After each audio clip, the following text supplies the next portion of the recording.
Hello everyone.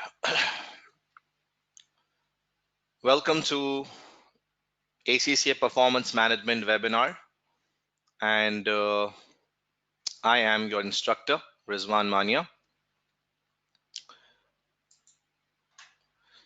Before I start the session, I just want to confirm few things. Can people see the screen very clearly, and is the voice clear to everyone? It would be really good if you confirm, few of the students just confirm that they can hear my voice very clearly, and they can see the screen as well. So yes, please, before I proceed, I need quick confirmation. Okay, so that's good. Now, first of all, let me just quickly tell you the entire plan that I will be following for the today's session. First, I will tell you brief about myself, my experiences. Then we'll move towards the paper introduction, what examiner expect from students who will be appearing for performance management exam in December 2019. Then we'll discuss the paper structure. Yes, the most important for you people is passing ratio, general reasons for failure. Now this is extremely important, and the teaching methodology. After that, I will share the day one plan that we will be following. So first of all, my name is Rizwan Mania, and I am teaching ACCA papers, performance management, financial management, advanced performance management from last 13 years.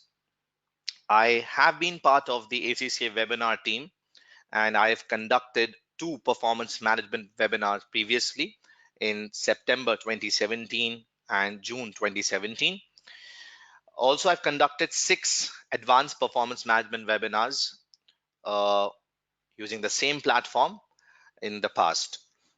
Currently, I'm teaching at KNS School of Business Studies, which is an approved learning provider. I'm fortunate that many of my students globally, that is internationally, because I teach internationally as well. So many of my students internationally and nationwide have become nationwide position holders in performance management, financial management, and advanced performance management. So this was a brief introduction about myself. Now, coming towards the paper, obviously we all know that performance management is an advanced paper of management accounting, and this is clearly a transition from management accounting, previously known as F2. So 3 things which are really important is the expectation. So your expectation in performance management will be different. That is, your examiner now will not be just focusing on the manipulation of financial or non-financial numbers, but the focus now will be towards what the numbers actually mean. So it's not just about calculation in performance management. Yes, calculations are important. You should know the calculations, but you should know at the same time what these calculations actually mean for an organization. So what the numbers mean is important. Second, the question types. Obviously, when it comes to F5 performance management exams and onwards, it's now CBE, pattern of examination, and the question types have changed compared to management accounting. So now you have section A, section B, section C, which is constructive response area. So yes, the examination methodology has also changed, and the types of questions that will now be tested in performance management are very much different to management accounting, and I'll discuss the paper structure later. Exam timings, you all know that if you pass uh, the paper, of management accounting. So you can just move on to performance management. And if you fail, for example, so you can give management accounting paper whenever you want to, because it's a CBE based as well, but the dates are easily available, and throughout the year you can give the exam whenever you think you are prepared. But when it comes to performance management, so there are just 4 windows available, which means you have to be dead right, students, and you have to ensure that December 2019, if it is your attempt, should be your attempt, and you have to pass in this attempt, because the next chance that will come will be in March 2020. So these are the basic differences between management accounting paper and performance management that I really wanted to highlight at start. New topics have been introduced, and these new topics are important for December 2019. And yes, I will be covering these topics in our day 5 plan. So make sure all the days are extremely important. I really want you people to be with me till the 5 days journey, and I will try my level best to help you people maximum to pass in December 2019 attempt. But for that, you have to promise, and I need answers from you people right now on the screen, that you will be with me in this entire 5 day session. So what do you say? Do you promise? Yes, guys. I really believe in interactive sessions. So yes, everybody needs to say yes, because if you will be with me, very very few answers I'm getting right now. It's a long list of students that I can see. Yeah, that's great, that's great, that's great. So you have to be with me till the end. Reason, in these 5 days I will prepare you for the entire paper, and this is my promise with you people. Literally speaking, the technique that I will be using in this webinar will will not just be restricted to these 3 hours classes, but I will be giving you all the support, and that support will not just prepare you for these performance management 3 hour session, but will also help you later on. So it's a complete package. It's not just 3 hours of these webinars, but I will be giving you entire guidance what you have to do after the session ends, what further things you need to cover after the session ends. So this is all we have to follow, and I will try my best to help you people to be successful in December 2019 attempt. But yes, yes, you have to support me till the end. Be with me. There might be topics in which you will be really good. So you might think, okay, just leave it. Don't do it. Don't do it. Be with me till the end, because my focus in this webinar will be completely different one, and I will be focusing more towards practice this time, not over the knowledge development, because at this time, obviously people know what the theory is all about, the basic content I'm talking about. My focus is to make you pass, because examination technique is what matters a lot. Okay, so I'll be covering this new areas as well in day 5 session. You can see role of information systems in organization, cost and benefits of information system, use of internet, intranet, wireless technology and networks, big data. Yeah, this is a big addition. Big data, it is a big addition in PM. Explain the use of big data for enhancing decision making. Moving forward, what our examiner expect us from us is, examiner expect you people to be good in planning, controlling, decision making, and performance evaluation.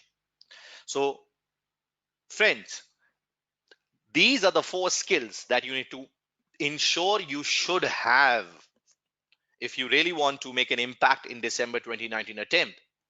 So you need to go in terms of planning, which means what? Budgeting, variant standard costing. When it comes to controlling, again I would say standard costing. Again I would say budgeting. And then I would say performance evaluation. sorry, I would say financial, non-financial indicators. So these are for controlling purpose. Then decision making, where there are techniques like linear programming, CVP analysis, relevant costing, and techniques like relevant costing.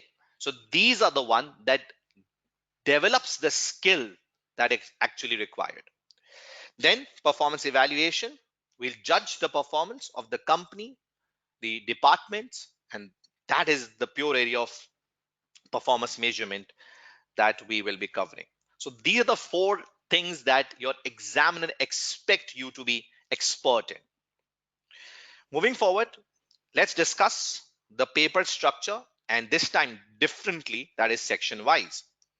So our exam is structured into three sections, and I'm sure everybody now is very much aware of that. 15 OT questions, 2 marks each, that is 30% of your paper. Section B is 3 case style questions, 10 marks each, that again comprises of 30% of your paper, which means that section A and B together comprises of 60% of your paper. And yes, this 60% is OTs, objective test questions. So this is one of the important areas what I personally believe is student needs to have a good grip over. And in this webinar, I will be focusing on OTs as well, along with constructive response questions, because this is one of the neglected areas what I personally believe that students are not very much aware of, or do not take this area very seriously. Then comes the two constructive response questions, and each weightage is 20 marks. So multiplied by 2 means 40 marks is what is available for this part C of your exam. And this requires the skills of spreadsheet and word processing sheets, and that I will be using a lot in this session.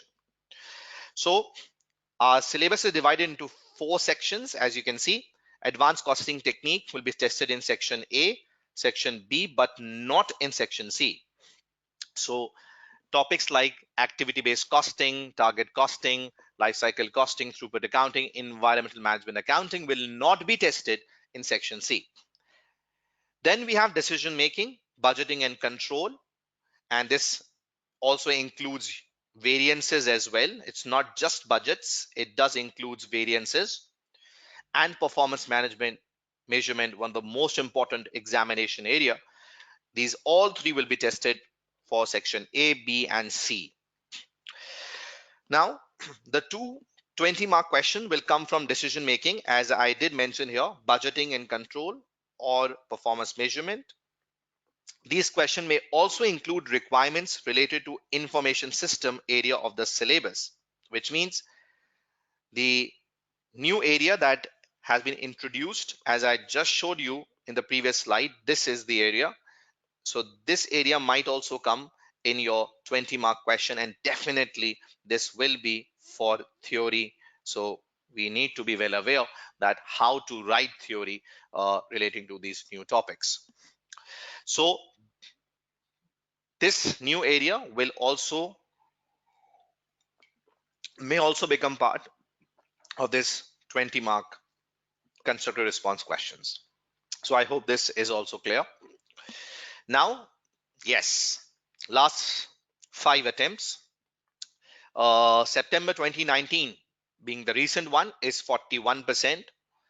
So you can see it's good if I compare that with June 2019. But if I compare the same with September 2018, so you can see that comparatively the passing ratio from September 2019-18 have gone down to 41%, which means that slight drop, but still the passing ratio remains around 40, and maybe I could say 35 to 37 to 43, 44%. So let's hope for the best for December 2019. Okay. Now, why students fail? I'm sure many of you would have thought much about it, and many teachers, instructors would have highlighted this area. But I just want right now to be specific to PM. And I think one of the major reason is not reading the scenario actively. This is extremely important, even for section B and section C, for both. It's really important that you need to read the scenario very actively. Plus, students are not at all good at understanding the question requirements. So, yes, my focus will be a lot towards ensuring that you people do understand what actually question means, what focus is mentioned in the question. Then students are struggling to use spreadsheets to optimum. Yeah, this is one of the problems. Still what people do, that they still use calculators along with the benefit of a spreadsheet. So they just ignore spreadsheet, and what they do is they just input the numbers using calculators. So this is extremely wrong, friends. Why spreadsheet is the most powerful tool that is available to you people now. Make this weakness your strength. If spreadsheet is your weakness, we'll try in these 5 days to make that your strength, and I'll show you how easily I will handle spreadsheet questions and how time saving those questions will be. Candidate do not relate answers with scenario. Linking, poor linking. You can read so many times the same comment from the examiner that students are not at all good in terms of linking things with the scenario. Students are struggling in theory based objective test questions. Yes, section A, questions that are purely theoretical based, students are not being able to grip those questions, so we need to work on that. Candidates are facing time management issues. Why you people don't solve mock? I will provide you mock. I will provide you mock this time. So make sure you are with me till the end, and we will provide you mock. And I will give you a very good competitive mock that you have to solve. And this will give you a good rehearsal before your examination. Candidates are not covering the entire syllabus. People just, again, spot fix here. They just do their own analysis, and they just try to figure out what are important areas. They just focus on those areas and leave the others. No, if you just observe, this CBE pattern is so much comprehensive one that you cannot leave anything. You have to cover. It's impossible now to guess the topics, because you all know that you all will not get the same paper when it comes to constructive response area questions. There will be a difference. So you need to make sure that you cover everything. Candidates are not focusing on gaining easy marks. Now, this is my area where I will focus a lot. How to get easy marks. This is one of the most important things that I need to highlight. Candidates are lacking examination technique. Students, what normally you people do is that you focus a lot on content, theory. You focus a lot on learning the things. You get really happy by solving the same question again and again. No, even if you have done things 100% as far as the content or the knowledge of the paper is concerned, but you do not know the examination technique, you may fail, because examination technique is key. So, my friends, you have to learn how to attempt the paper, how to attempt a question. You have to find where are the easy marks.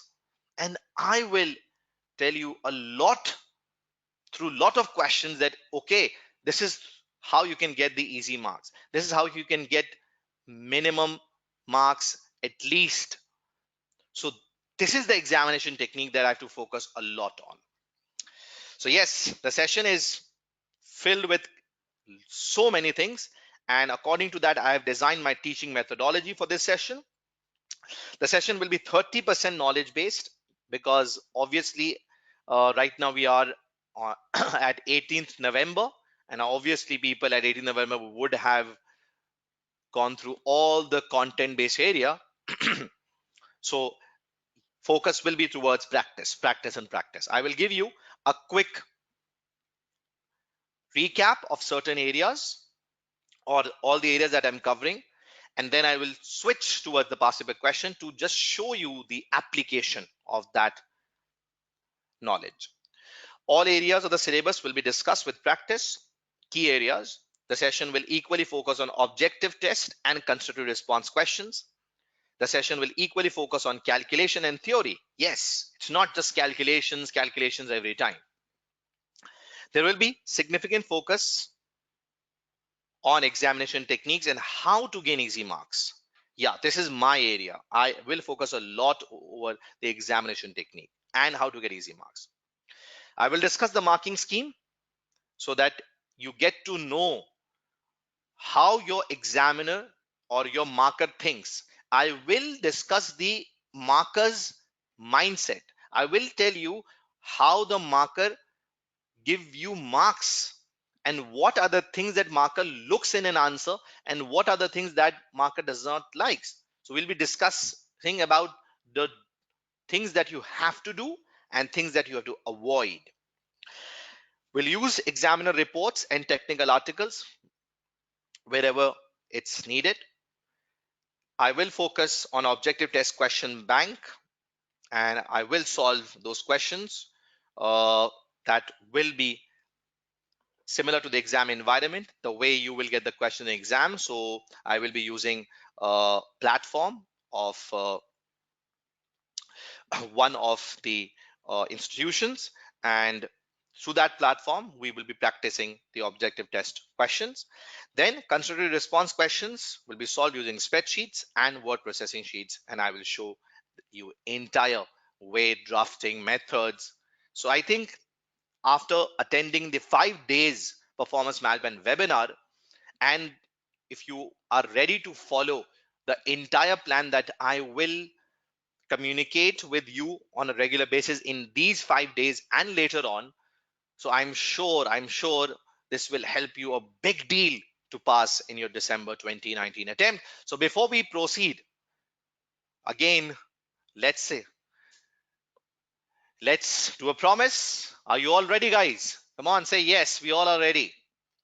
So I need you to be energetic, enthusiastic, and say yes. I need people to respond, because if you will not respond, you will sleep. And I don't want you to sleep, because I want to make best out of these sessions, and make sure that maximum student benefit from the methodology that I have to use. So few answers I'm getting here. We have a large population students right now, but few are answering me. Please, you need to be very fast in responding me. Thank you. So we will be starting with the first day plan, and that is we'll be covering types of budgets, the budgeting key area. Budget is one of the hot favorite areas where you can expect a 20-mark question, entirely theory based. Yeah, I'm not saying that this is compulsory, but budget often surprises people when they see the question in the examination. It's a 20-mark full-fledged theory. Yes. So I think you need to be well prepared when it comes to budgets, both in terms of calculation and theory. Learning curves. This is the heart of F5. Learning curve is one of the most predictable areas, because learning curve gets connected to so many topics in PM. Whenever it's labor, you can expect learning curve to come. And then we will be discussing about the variances today. So we will start the discussion of variances as well, and that will continue tomorrow. So guys, it's all ready now. to start our session with budgeting and control. So here you go. First of all, the key budgets. Now I have used a summary here because through this summary, I think people will be able to revise things as well. And I hope you can see the points here. So quick confirmation, please. Can people see these points that are available on the screen? Yes, please. Okay, that's good. Now, there are 6 budgets: fixed, flexible, incremental, zero-based, rolling, and activity-based budgets. So let me just give you a quick recap. Fixed budget is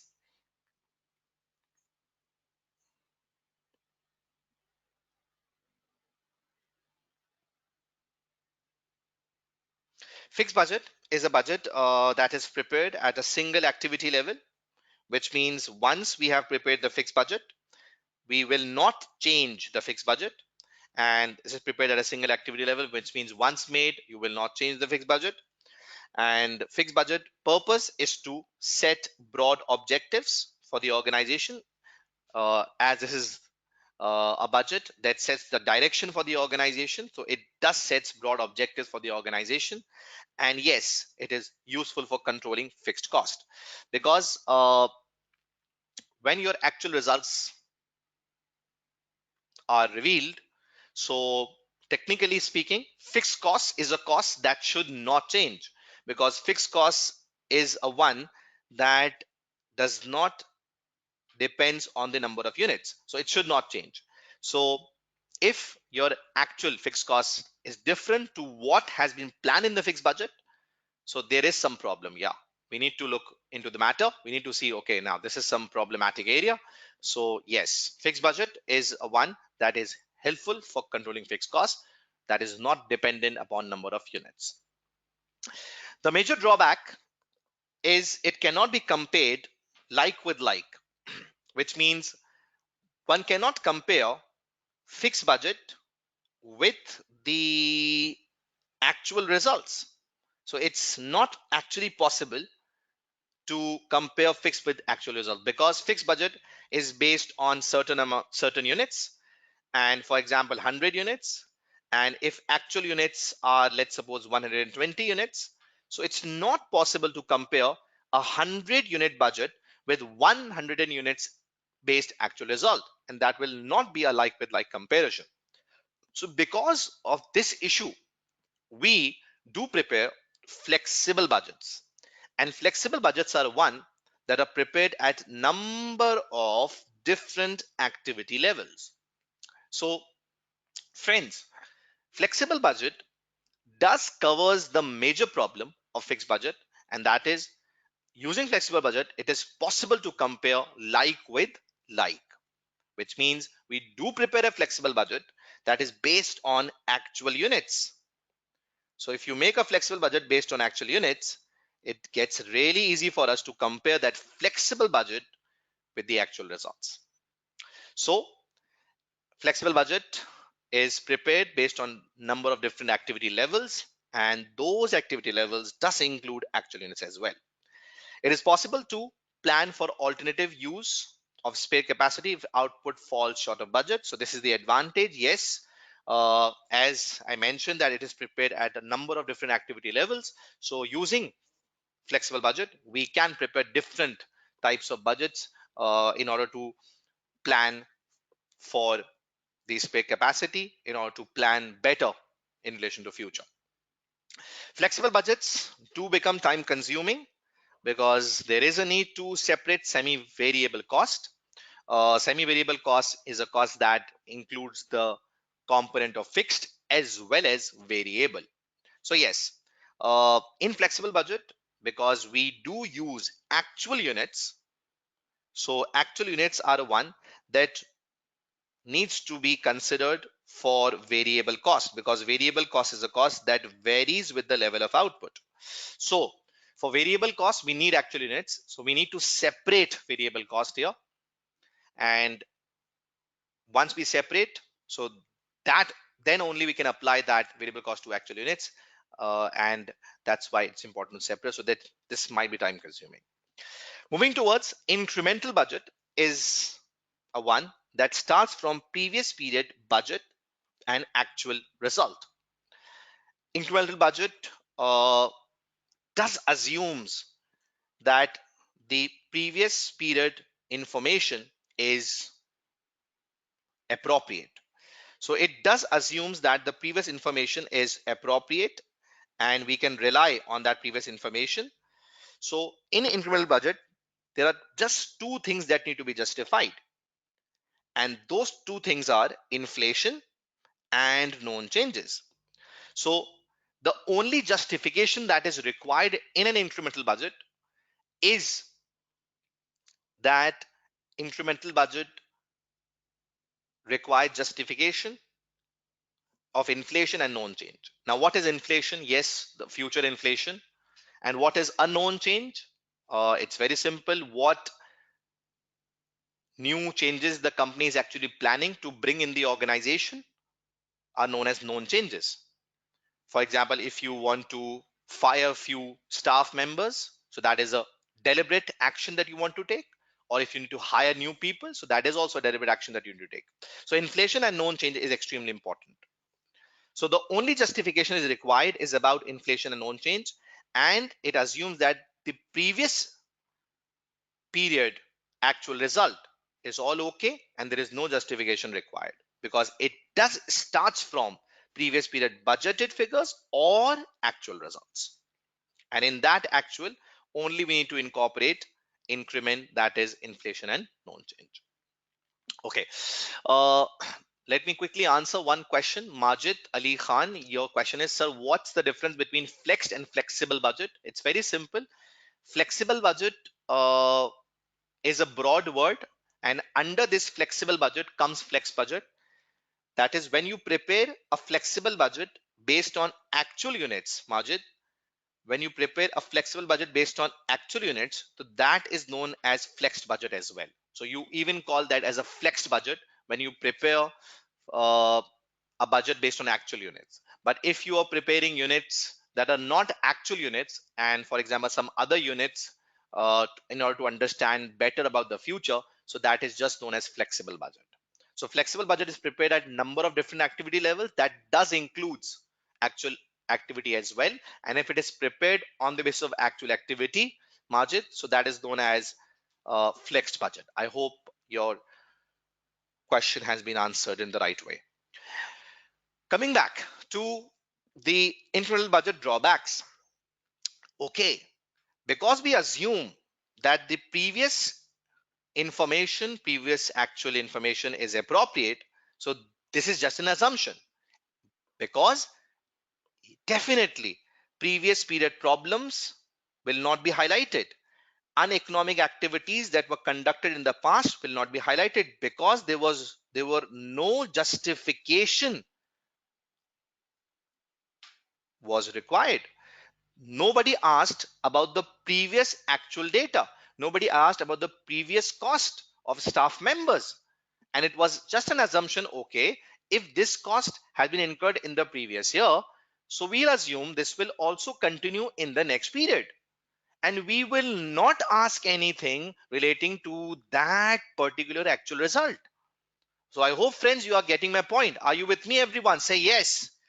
So previous problems, uneconomic activities where no justification is required, it will easily be part of the next period budget. It will easily be part of the next year results, next year budget.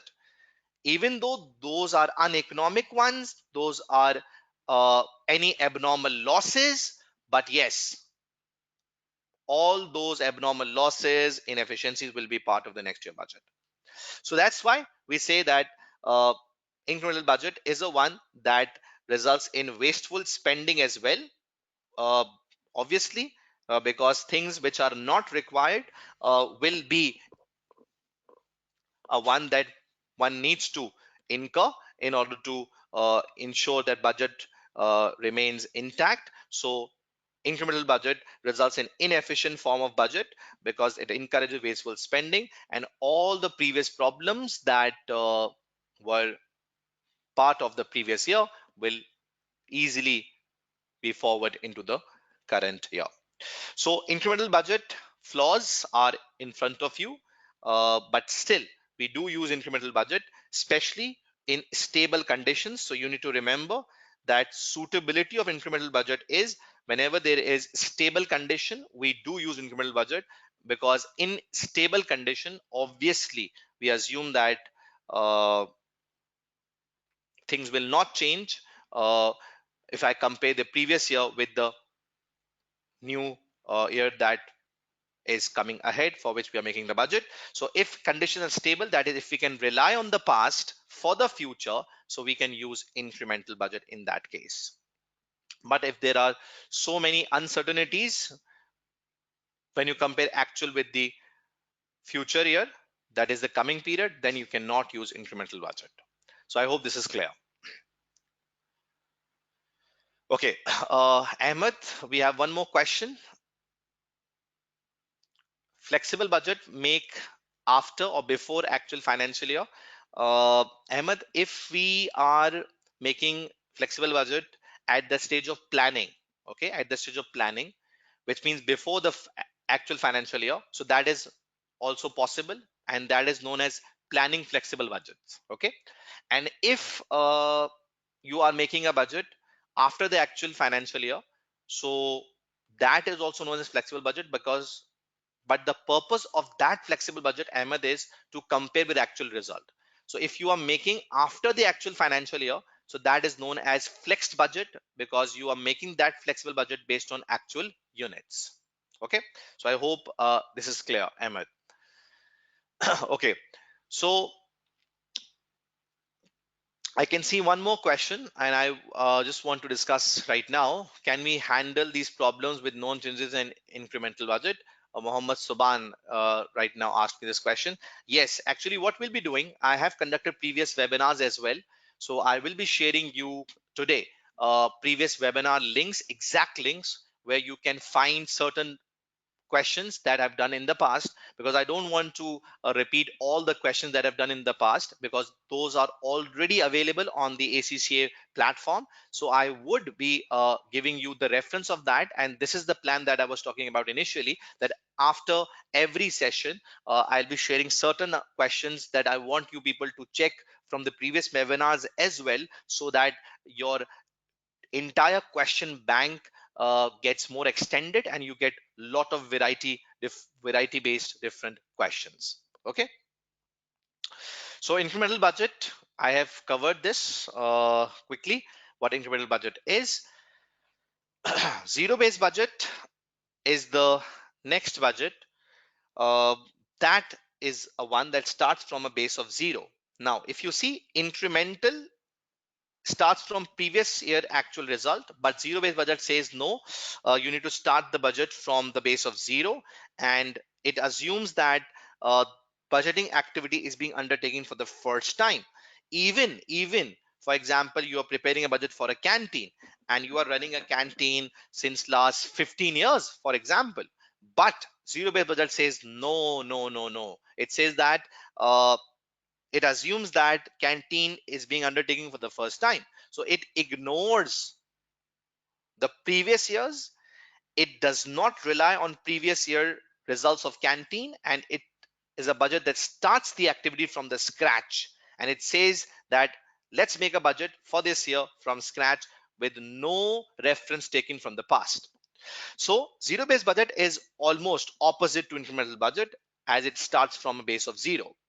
The steps include, we make a decision package about each activity. So for each activity, we make a decision package. For example, canteen, for example, maintenance. These are all activities that are conducted in an organization. So yes, decision package is made for each and every activity. Now, what is a decision package? Decision package actually indicates the purpose of the activity, why the activity is important. Secondly, what are the consequences of not conducting the activity? what are the cost versus benefit of the activity. So decision package provides answers of all the questions that one asks relating to the activity, that why are we performing an activity. So in a decision package we get complete justification about the activity, and I'll discuss this through the past paper answer more. Then we evaluate and rank, which means decision packages are prepared for so many activities. So what we do is that we then evaluate on the basis of cost versus benefit, that which activity is more important than the other one. So all the decision packages are compared. For example, we compare activity of a canteen with the activity of maintenance, and through that we perform a cost versus benefit analysis, and after that we allocate the resources. So the one that is more important has been included in the budget first. So it's opposite to incremental budget. What positives does this have? Number one, staff involvement. Obviously, to prepare decision packages, you need to involve people. Number two, efficient allocation. Yes, the major problems which was in incremental budget. See, I'm creating a link here. See the link. This is the $1 million link, that using zero-based budget, it results in efficient allocation of the resources. This means all the previous problems and inefficiencies will be removed. Same, you can see this third point as well. So all the inefficiencies will be removed, and once inefficiencies will be removed, this means best activities will be included in the budget, because you are ranking. So through this ranking you ensure that best allocation is done, and those activities that really are considered important should be included first in the budget. So I hope this is clear. It results in efficient allocation, and it removes inefficiencies that were mentioned in your previous incremental budget. But there are certain drawbacks, and the drawbacks include, yes, ranking process may be subjective. Once you rank the activities, so there comes subjectivity. We'll discuss that as well through the past paper question. So maybe ranking will be difficult, so many activities, and you might not be able to rank accordingly. Time consuming, yeah, it does use lot of time, and this is time consuming because you need to prepare decision package for each and every activity, and this will require training, as well as time will be spent a lot. Consider decision package requires skills, requires training, because not every manager is being able to prepare the decision package. So you need to train them so that you can prepare the decision package accordingly. So yeah, it's a costly activity, but it starts from a base of zero and eliminates all the problems that were in incremental budget. Inefficient operations actually means, for example, uh, when efficiency is not there, when productivity is not there, when your input is not producing maximum output. So this is inefficiency. So productivity is not good when one say inefficient. So yes, it is something that is one which is controlled by zero-based budget, and that is uh, inefficiency removed. Now zero-based budget is useful in case of discretionary cost. Now what is discretionary cost? Any cost that is not mandatory. Discretionary costs like marketing costs, like research and development costs. For these costs, zero-based budget is useful. Even for public sector organizations, for public sector not for profit organizations, it's really useful, just because that public sector ultimate purpose is not to maximize the profits. So in those sectors, it is really important to ask questions why we are performing these activities. So zero-based budget will provide really justified answers why activities are being performed in a public sector, so that no unnecessary activity is being performed. So this is clear in public sector organizations and for discretionary costs like marketing and research and development. Then we have rolling budgets. Rolling budgets are for uncertain situations, when conditions are dynamic, when conditions are very much uh, a one that one would say volatile situation, when interest rate is changing, when exchange rate is changing, when demand and supply is fluctuating a lot. So this is the time where rolling budget should be used, because if you still use fixed budget in such situations, then fixed budget will definitely become out of date, because things are changing very fast, maybe on a monthly basis, maybe on a quarterly basis. When things are changing so fast, so you cannot rely on rolling budgets, sorry, you cannot rely on fixed budgets, because your budget will become easily out of date. So rolling budget is for uncertain situations where we add the budget by adding a further period and deducting the earliest period. So we'll just see this once we move towards the past paper question, how a rolling budget updates the budget. What it does is it reduces uncertainty. Yeah, it cannot eliminate, you cannot eliminate uncertainty, so it does reduces uncertainty to a greater extent by just adding the budget periods ahead once the previous expires. So yes, it reduces uncertainty, and using rolling budget, your control will be based on the recent updated plan, because you are continuously updating your budget according to the market conditions. So the key thing is that rolling budget is being updated according to the market conditions. So through this, our plan will be updated on on considering the bad points. So it's very clear, it's costly and time consuming. Obviously you need to continuously change your budgets, you need to add your budgets, you need to add further period into the budgeting year. So yes, it requires constant work from the management needs to be on their feet for these, and they need to just change and add further budgeting periods again and again on a regular basis. So it does requires time, and it will be costly. And because of so much updation in the budgeting, one would say that they will have less time to control over the actual results. So they will be able to control less the actual results, because their major time is being involved in preparing the budgets.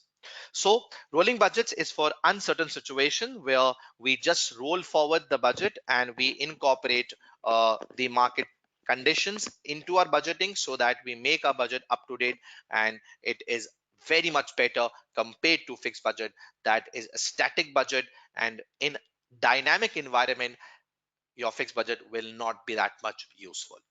So I hope I've covered a lot of the main areas of these 5 budgets. And now, before I move towards activity-based budget, I quickly want to shift towards one of the past paper questions. So it's time for practice, and let's practice and let's solve a very good question and see how we need to handle that question.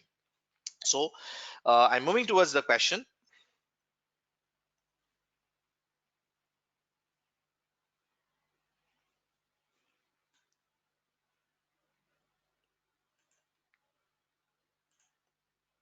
Okay, now we are at this question.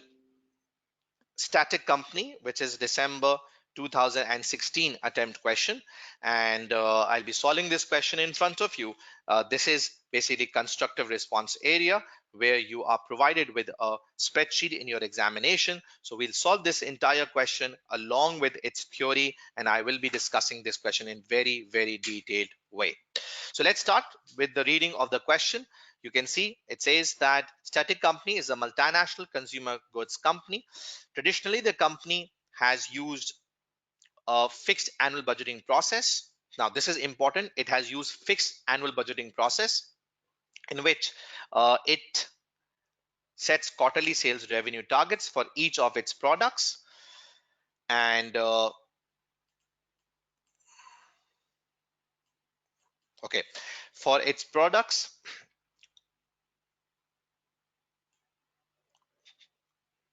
lines. Historically, however, if a product line fails to reach its sales revenue target in any of the first 3 quarters, the company's sales director, finance director simply go back and reduce the sales revenue targets for the quarter just ended to make it look like that the target was reached. Okay.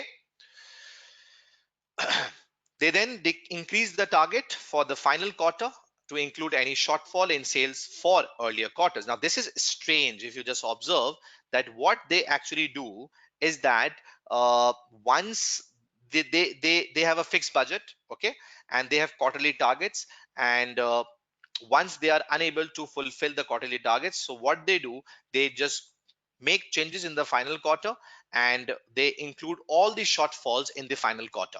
So this is what they do, and they make a change in the final quarter, decreasing the last financial during the last financial year ended 31st August 2016, sorry 26 20x6. This practice meant that managers had to heavily discount many of their products line in final quarter in order to boost sales volume and meet the increased targets. So obviously, the last quarter uh, will be a one where the pressure will increase, and because what they were doing is that they added all the shortfalls in the last quarter. So in the last quarter, they had to discount the products so that they can meet the sales target. Now let's see what happens after discounting. So it says that even with discounts, however, they still did not quite reach the targets on the basis of the sales target set at the beginning of that year. Still they were not able to achieve the targets. The company had also invested 6 million in a new production line in January 20x6. Okay. However, to date, this new much production line still has not been used. As a result of these both factors, the company saw a dramatic fall in ROI from 16 to 8% in the year. Now, this is a big decline, right? This is a big decline. You also, I hope, can understand what I'm actually saying. That what they did, they made an investment as well. They thought that sales will increase, and they made an investment, and that resulted in reduction in ROI as well.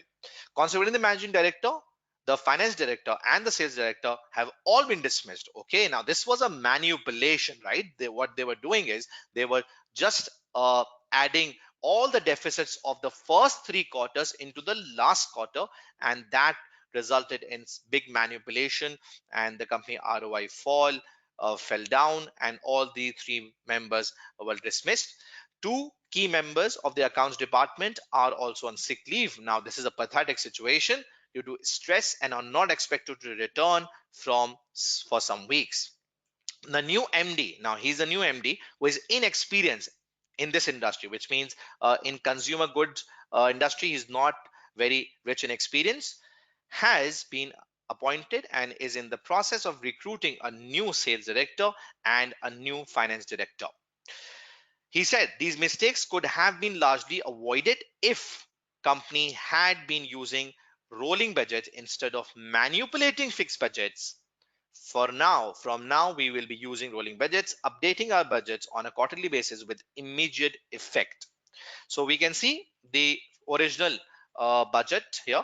The original fixed budget for the year ended 31st August 20x7 for which the first quarter has just been ended and is shown below. You can see sales revenue, cost of sales, distribution cost, administration cost, and operating profit.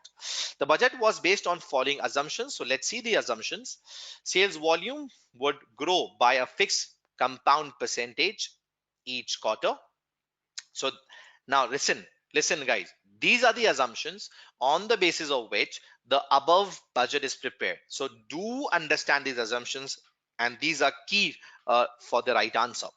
Gross profit margin would remain stable each quarter. Okay.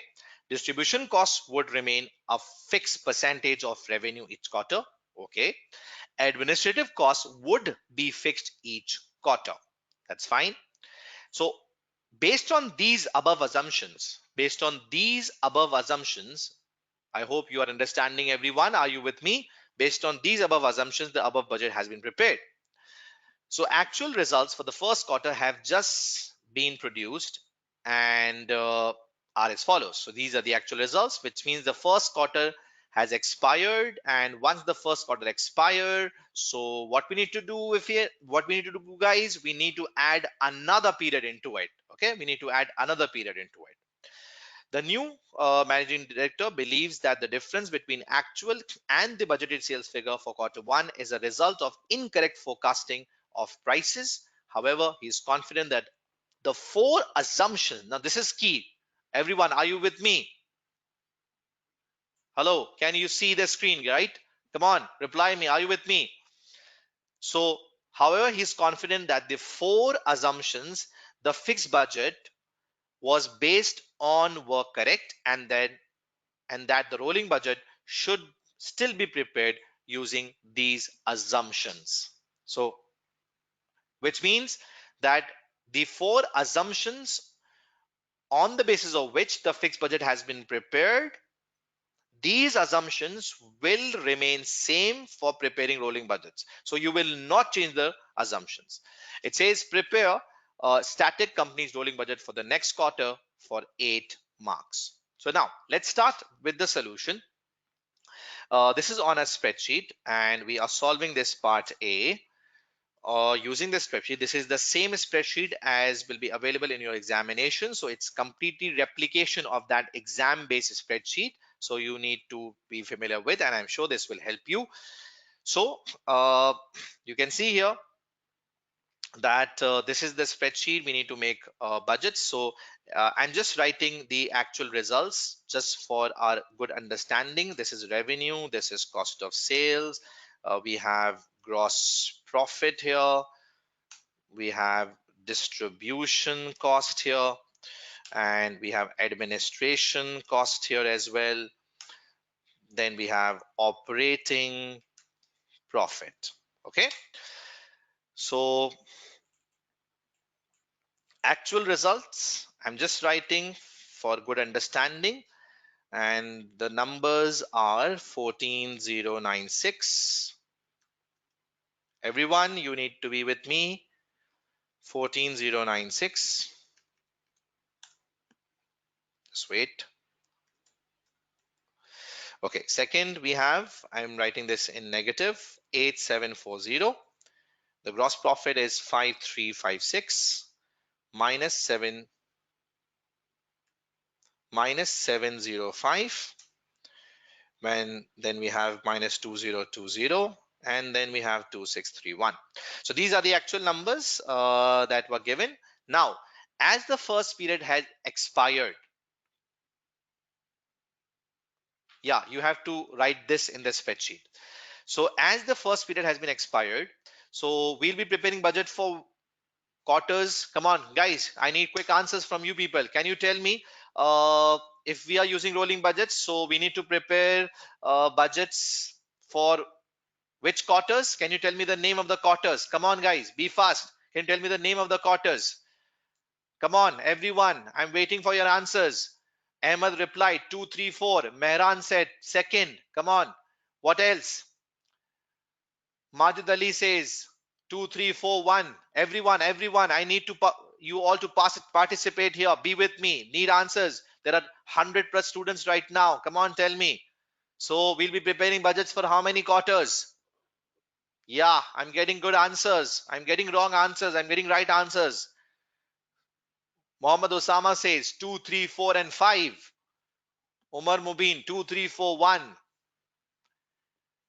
Okay, James says 4 budgets. What, James? You need to name it, please. Okay, so what we're doing is we will be preparing budgets for quarter 2 as the first quarter expired. So we will be prepared budget. We'll prepare budget for quarter 2, quarter 3, quarter 4, and quarter 1 of next year. So these will be for the budgeting period, and this will be the next year. So we'll be preparing 1 quarter of the next year. So yes, this is what we need to do here. So remember, in case of what we call, in case of rolling budgets does what? Let me quickly just add few things so that you understand very quickly what rolling budget does. So let me just write here. Once the first quarter expired, okay, once the first quarter expired, so what rolling budget does is that it compares the first quarter budget with the first quarter actual result.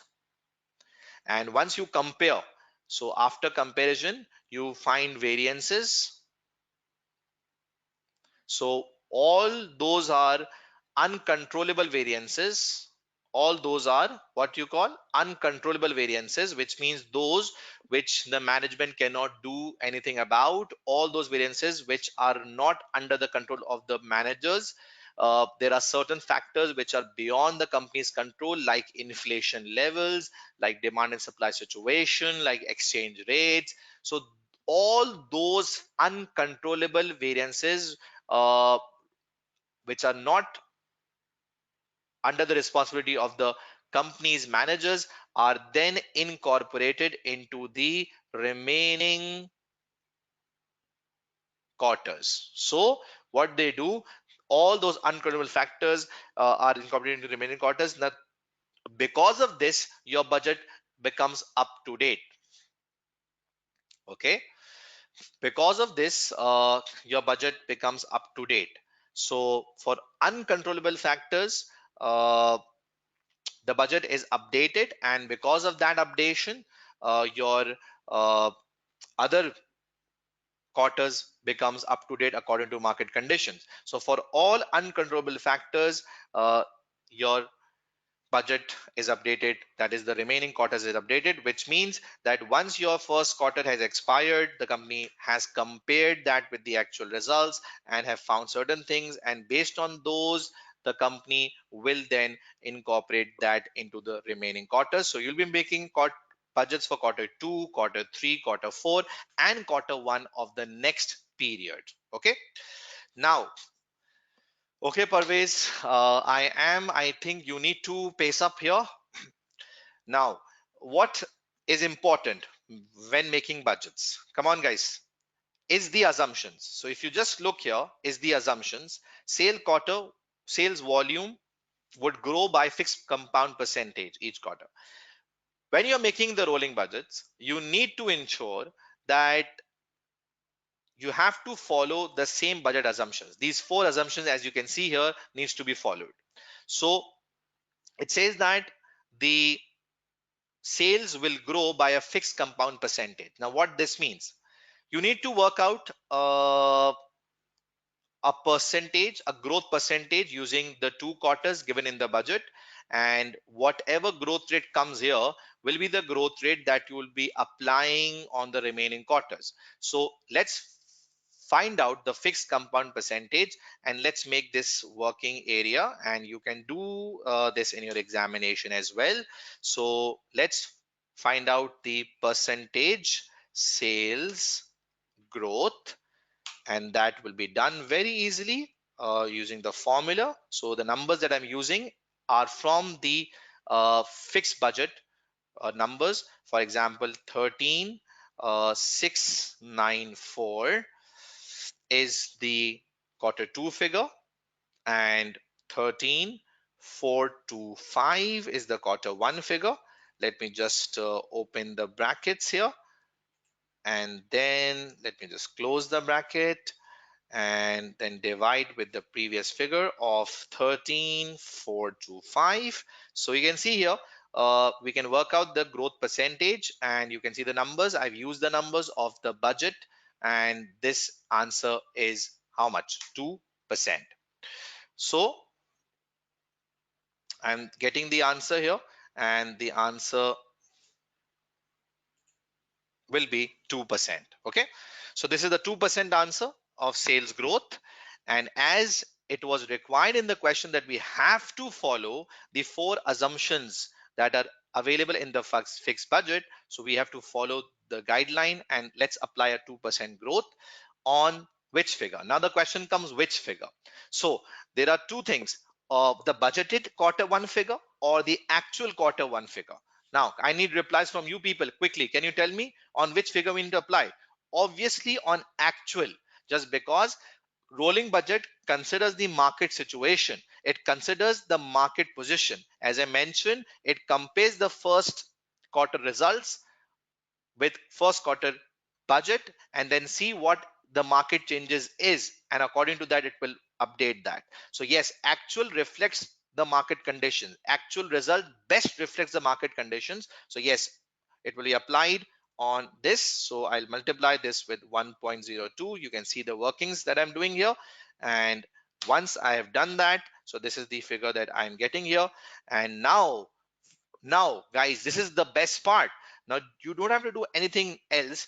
Every quarter, as it says, every quarter, the percentage will be applied. So I will just copy this through the function of Control C. You have Control C here function, and you can use Control V, and you just paste here, and you will do same Control V here and same Control V here, and you can see the numbers are coming here. So let me quickly just cross check the workings for you people. If you just look here for quarter 3, I've used the quarter 2 figure. In this quarter 2 figure, we have incorporated the 2% growth rate, and this is what we were required to do. So this is the 2% growth rate that have been incorporated into quarter 2 figure.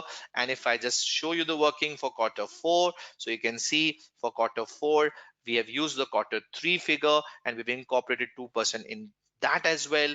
And you can see quarter 1. So in quarter 1, again, we've used the quarter 4 figure, and we've incorporated the 2% here. So like this, what I'm doing, that I've incorporated the 2% growth impact, and which was mentioned in the budget.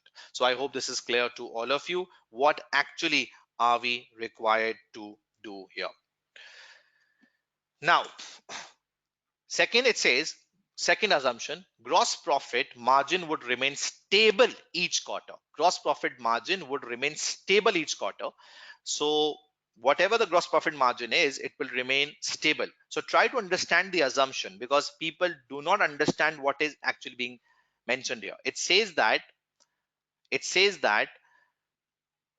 uh, gross profit margin remains stable each quarter. So whatever gross profit margin is, you have to take that. Now, the question is, do we have to take gross profit margin of fixed budget, or we have to take gross profit margin of actual? Come on, guys, what do you think here? We have to take gross profit margin of fixed budget or the actual results? I need your input very quickly. Come on. Omar said budget, Safir actual, Ahmed says actual, Irfan says actual. Yeah, I'm getting the answers. I want you people to interact with me. Let's talk, guys. So it's budget or actual. Now, keeping in mind that rolling budget does considers the market changes and does considers the market, so yes, you have to take actual gross profit margin, but according to the assumptions, you have to keep keep that gross profit margin stable. So do make sure that this second assumption never said that you have to use the fixed budget gross profit margin. It is just mentioning that the gross profit margin, whatever you are taking, should remain stable. That's it. So what people normally think is, they say, okay, you have to use gross profit margin of fixed budget, which is not right. It is just mentioning that gross profit margin would remain stable. Now you have to use that gross profit margin of actual result, because actual will reflect the current situation. So I am calculating this, and it says 5356 divided by 14096, and like this, we are getting a gross profit margin. Let's calculate the percentage, and this percentage is coming up as 38%. So you have to take actual, because actual will reflect the market situation. Are you getting, everyone?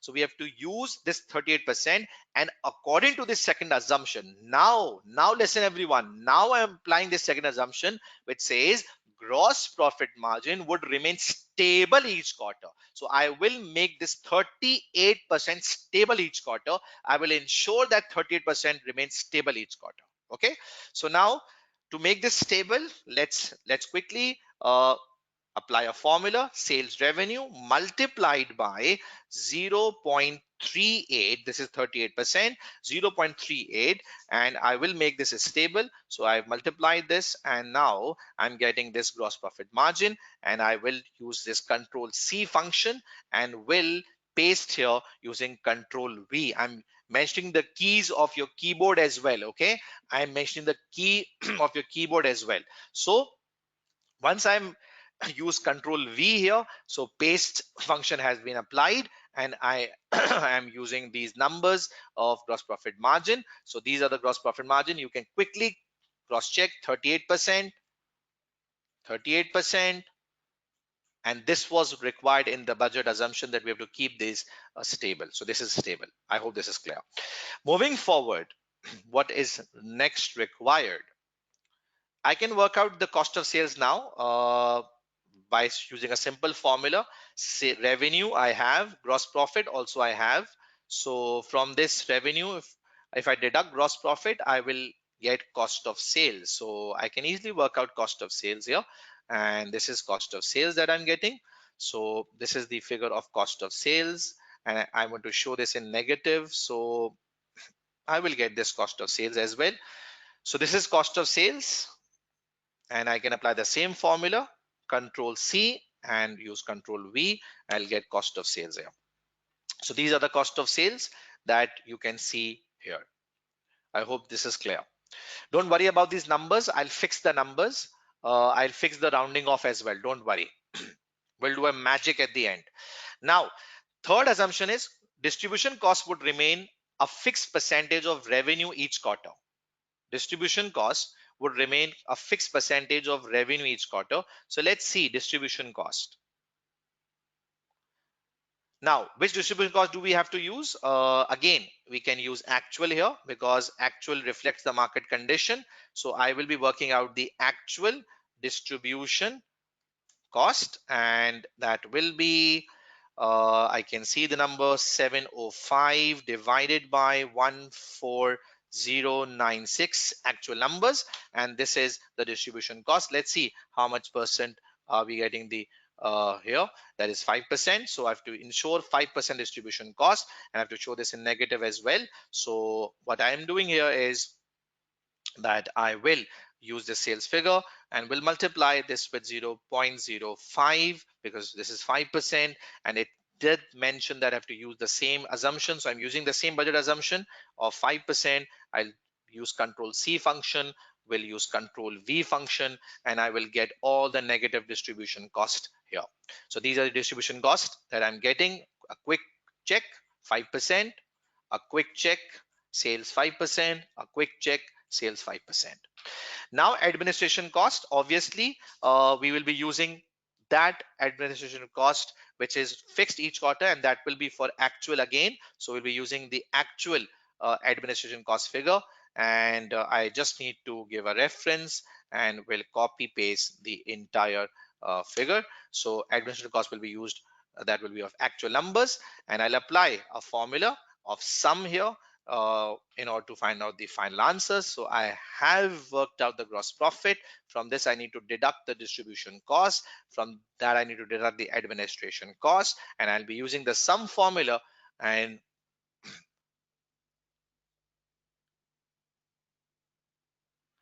so once you can see we are getting the answer. So a quick check, you can see the answer here, like we have worked out this gross profit minus all cost. And yes, control C, control V, and I'm getting all the profit answers. So let's just sort out the matters here. And the matters are, now see what the function that I'm using here. What I'm doing is I've selected the entire numbers. See, I've selected the entire numbers, and we'll do a magic here. And the magic is I'm going to this option which is available on your examination platform, and you just go to this option. So let me count 1, 2, 3, 4, 5, 6, 7, 8, 9, 10th option. I'm going towards the 10th option. And once I will go towards the 10th option, so you can see everything has been sorted out and numbers are very much clearly mentioned here. So you can see here this all has been sorted out here, and there's no issue. You can see things are clearly given. Yeah, but make sure this will be in negative. It is just because that we have applied a formula here. So right now you can't see this in negative because from this revenue I've deducted the gross profit. So technically this should come in negative. The figure is okay, but we can represent this in negative terms. I hope this is clear to all of you.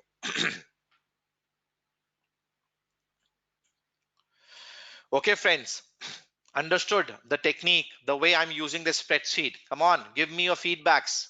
Are you happy with the way I am using the spreadsheet and the techniques that I'm telling you how to handle spreadsheet? So I'm just doing calculation in one cell. You see, I'm just repeating here. I did this calculation in one cell. The rest is all copy paste. The rest is all copy paste. This is the beauty about spreadsheet, that you use the right formula. Yeah, you can round off, no issues. Yeah. So you just apply a formula is one cell, and then it's just copy paste that you have to do. I've just applied the formula in one cell, and the next what all I've done is simple a copy paste exercise. I've just used all these formulas I've pasted here, and I've to and I and this means I do not have to just go again and do the workings. So this is the best part, that you just input the formula in one cell and then enjoy by using copy paste option, using the spreadsheet. This is the spreadsheet. This is available in your examination, and you can see that we have done this working of part A. So hope this is clear. Okay, let me just show you again. You can see I'm selecting the entire thing. I'm going towards this option. It's 1, 2, 3, 4, 5, 6, 7, 8, 9. 10th option is what I'm selecting here. And once I select this 10th option, I am getting these answers. Okay. Yeah, this is it for 8 marks. Okay. I did mention here, if I just put here negative sign, so that can create a problem. So that is why I'm not using the negative sign. I did mention because I've inputted a formula here. So that's why you can see this positive, but this is actually in negative terms. I hope this is clear. So see, I've followed all the assumptions that were mentioned in the scenario. Fixed compound percentage, 2%. I did ensure that gross profit remains stable. As you can see, I did ensure that 5% distribution cost has to be used. This is, you can see here, and I will show that administration cost remains same each quarter. So I hope the entire answer is clear. Yes, guys, happy? Come on, give your feedbacks. Now, now, now. Yeah, you can practice the ACCA portal as well, no issues.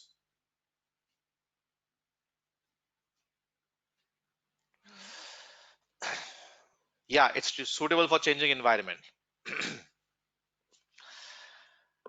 This is the option. You just go here, 10th option. See, 10th. Okay, now I'm moving towards the next part, and those are the theoretical parts that I need to discuss in detail with you people. No references that needs to give. Examiner can check through the formula cell. Examiner can use this formula cell and check what calculations have been done. So you don't have to do it. Okay. Yeah, this option is not available in original Excel, but this is available on your ACCA portal platform. This will be available in your examination as well. Now I'm moving towards the next part, which says discuss. Okay, which says discuss the problems which have occurred at static company due to budgeting process, an improvement which might now be seen through the use of realistic rolling budgets. So this is for 6 marks, and let's discuss quickly what actually we are required to do here. It says discuss the problems which have occurred at the company due to previous budgeting process, an improvement which might now be seen through the use of realistic budgeting. So this is for 8 marks, and for this 8 marks, what actually are we required to do? So let's quickly check what we need to do for this 8 mark. Now, guys, going back to the presentation area,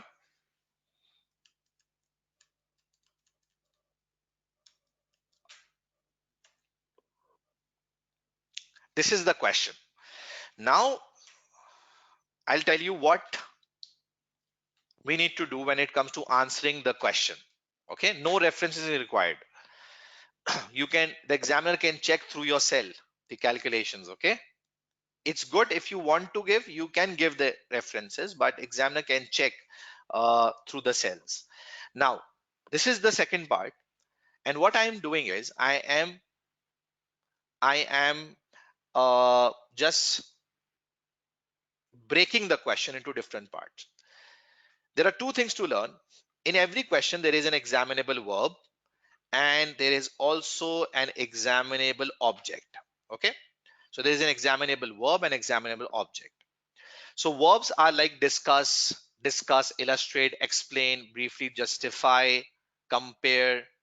These are verbs. And object is what? Object is that core thing for which the verb is being used. So object is that core area for which the verb is used. That is object. Okay. So you have to focus on objects. If you will understand what the object is, I think you will have no problem in writing the right answer. Your focus should be towards object. Okay. So let's see what verb is being used and how many objects are there. So see, this is the verb discuss. What to discuss is the object. Problems which have occurred at company due to previous budgeting process, which was fixed budget. So there is not just one object, there are two objects. And the second object is and the improvements which might now be seen through the use of realistic rolling budgets. So now you have to answer two things. This is how we split a question. This is how we break the requirement. This is how we deal with the scenario. Let me clearly tell you, if you will not answer both the objects, you will never be given marks for that. You will never be given marks for that. If you will never write about the two objects. So if someone spent too much time on this, if you spend too much time on this and you left out this part, you will just be awarded for this area and not for this area. This is the examiner mindset. This is your examiner says that if I'm asking you two things, you answer me two things. Don't answer the area that you best know. You have to answer two things. Until unless you do not, you will not get marks. So I hope in every question now what you will be able to do is that you will be able to find out the verbs and the objects. Okay. The second thing that I want to teach you here is you have to see in a theory question whether the question is a knowledge based question or it's an application based question. So what is knowledge based and what is application based? Knowledge based means you do not have to link with the scenario. It's a simple knowledge that you have to mention. You don't have to apply that knowledge. So knowledge based question are a one in which you just have to tell about the knowledge, the basic knowledge. Okay, if someone asks you what is a fixed budget, you will mention the definition of fixed budget. If someone will ask you the benefits of zero based budget, so you will just tell the advantage of zero based budget. This is knowledge based, where you do not have to link with the scenario. Are you getting, every one of you? But when it comes to application based, then you have to apply what? You have to apply your knowledge to scenario, to case study. In a pure knowledge based question, you just have to tell your knowledge. But in an application based question, you have to apply that knowledge in the scenario. So that is where people lack. That is where your examiner is really frustrated. And I'll show you the examiner reports today as well. I will teach you completely question exam based. I will not waste your time on basic content. I want to teach you technique to pass. So Knowledge base is a pure knowledge base. We do not have to link with the scenario. Application base is the one where you have to link with the scenario. So now let's read it. Discuss the problems which have occurred at static co due to previous budgeting process and the improvements which now might be seen through the use of realistic rolling budgets. Is this knowledge base or application? Come on, guys, reply me. I need reply from all these students. What do you think? Knowledge application. Just quickly write me. Knowledge application. Come on. Knowledge application. Be fast, be fast, be fast. Everyone, be fast. Knowledge application. So the answer is application based because it mentioned clearly that you have to apply your knowledge to static company. Apply your knowledge to static code. So it's an application based question. Now, if you mention the general disadvantages of a fixed budget, you will not get marks. If you just write, okay, let's write drawbacks of a fixed budget, you will not get marks. Okay, you say, okay, let's write advantages of rolling budget. No, you will not get marks. You will not get marks. You have to apply the advantages to the scenario. You have to apply the drawbacks to the scenario. You have to write scenario based. So if you will write general advantages or drawbacks, you will not get marks for that. Examiner will not give you marks. So I hope you are understanding the marking scheme here as well. Now, what are we supposed to do? This is an application based and this is clear. Now, let's write scenario based answer. Let's find out scenario based answer. So if I just go back to the scenario, the current fixed budget results in what? It's very, very simple to figure out. The current fixed budget results in what? Let's see. The current fixed budget results in manipulation.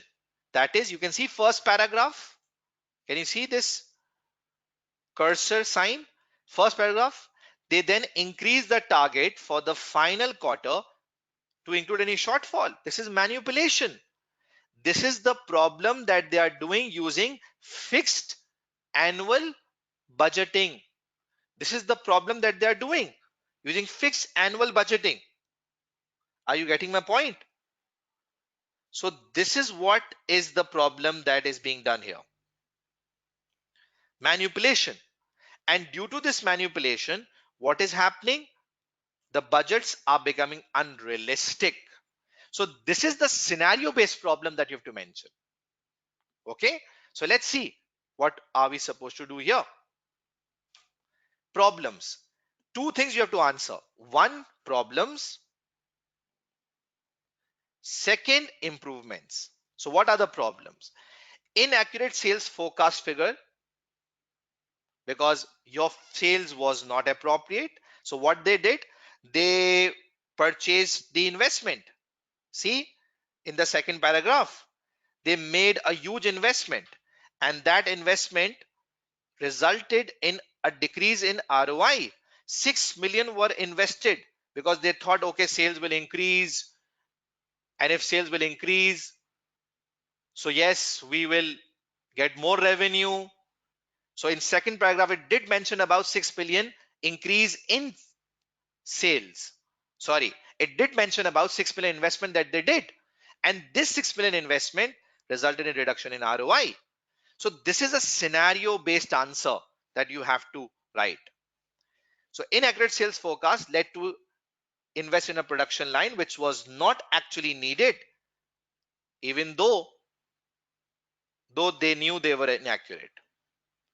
This unnecessary investment cost them 6 million and caused the ROI to drop. Scenario based answer. Plus, inaccurate sales forecast would have led business to get their staffing levels and material purchases wrong as well. Because if you have a wrong sales forecast, this means your entire budgeting would get wrong. Then they were forced to heavily discount their goods. Now let me show in the scenario. Okay, let me mention the paragraph here. You can see here, it did mention in the second paragraph, and you can see line 1, 2, 3, 4. Line 3, they had to give heavy discounts. So line 2, you see, had to heavily discount many of their products. So this discount resulted in what? This discount resulted in loss of profitability. Your profit went down because of this discount. So your profit got affected because of the discount and your ROI fell down. So the problem is they were forced to heavily discount in order to try and achieve their targets at the end of the year, which was simply unrealistic. So these are the problems of the current budgeting. Are you getting, everyone? Are you with me? Everything is scenario based. This is scenario based 6 million. This is scenario based discount. So everything should be scenario based. Okay. So these are the problems. Now, one more thing I need to add. If you increase the prices, if you reduce the prices, then it gets really impossible to increase the price back. If you have reduced the price, how can you increase the price again? Because you've reduced the prices. So this is another problem. So you have to cover this object, and this should be scenario based. You cannot write general here. Getting my point, everyone? Hello? Come on, give your feedbacks. Is this okay? Come on, say yes. Are you understanding the linking? Then comes the improvement part. Then comes the improvement part. How rolling budget will help in such a situation? How? You cannot write general advantages. You have to link with the scenario. So let's see the links. The use of rolling budget should mean that a downturn in demand is adjusted for in future quarters. See, when we made rolling budgets, so we did incorporated the market condition. Everything was based on actual figures. And once you prepared everything on actual figures, this means you are considering the market condition. So using rolling budgets, what will happen? Your numbers will become more accurate, and numbers will be according to market condition. And once you have accurate numbers, once you have realistic budgets, because we do know that rolling budget results in realistic budgets. So once you have realistic budgets, accurate decisions will be taken. For example, through rolling budgets, company would have never invested in that 6 million machinery because the accurate targets were available to them. Okay. So through rolling budgets, the management is forced to assess budget regularly and produce up-to-date information. So this is the benefit of rolling budget. You have to link with the scenario, and you just saw here that it will allow to take right decisions. Company would never take a decision of 6 million had it been using rolling budgets because of the realistic targets. Okay, let me repeat the problems. I did mention that using the current fixed budget, the company targets were not appropriate. They were doing manipulation, and because of that, inaccurate results targets were being made. And because of this, company made an investment in a machinery as well. So we did saw here in the second paragraph, you can see second paragraph, 1, 2, 3, 4, fifth line, invested 6 million in new machinery. Because of the inaccurate forecast, company purchased wrong machinery. I hope this is clear. Okay. So this should be scenario based. Now let's move towards the examiner feedback. What examiner has to say about the two parts that we just solved. In part A, many candidates simply calculated gross profit from original budget. This is the feedback from examiner. So we had to take actual, because actual is important, and ignored the actual quarter one figures. This is the examiner feedback. This meant that their cost of sales and gross profit figures were therefore incorrect as well. Another error was, a common error was to start rolling budget with actual quarters. There were answers where people started with the budget. So this is the examiner feedback, that there were few people that started from the budgeted figures rather than actual figures, and they were using actual they were not using actual gross profit margin and were using budgeted gross profit. This is the examiner feedback. In part B, many candidates simply copied out of parts of the scenario.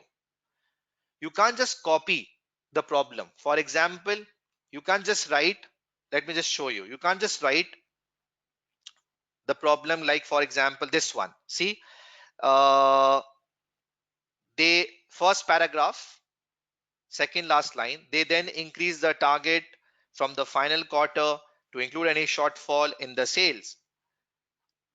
You can't just write that in the second paragraph it says that this practice meant that managers had to heavily discount many of their products in the final quarter. You can't just write this simply.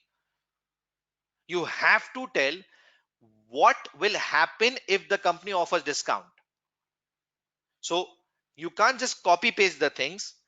Rather, you have to mention that because of discount, what happened? Because of discount, the problem that happened is company's ROI went down. Because of discount, company's prices went down. Because of discount, company can never increase the price again. Because once you have reduced the price, how will you increase the price again? You have to mention the problems. You do not have to write what is mentioned in the scenario. Are you all getting my point? So you have to mention about the problem that will arise from this. Okay.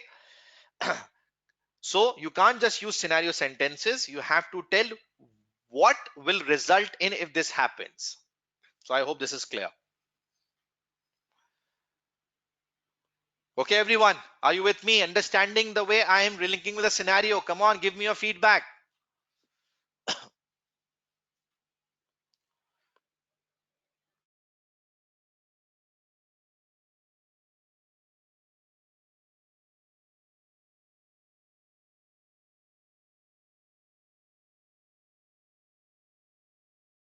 Okay, so you make sure when you write,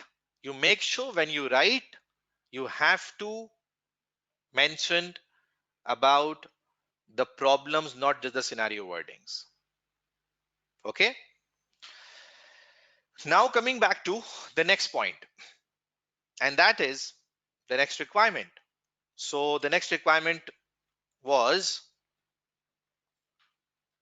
discuss the problems which may encountered when static company tries to implement the new budgeting system. Now, the verb is discuss and the object is problems. Now, the new budgeting system is what? Rolling budgets. So what you have to write? Yeah, I am giving you a break. Yeah, I am giving you a break after this part. Okay, after this part. Okay, I'm giving you a break after this part. Now, sorry, we had to cover the improvement part. So let's cover the improvement.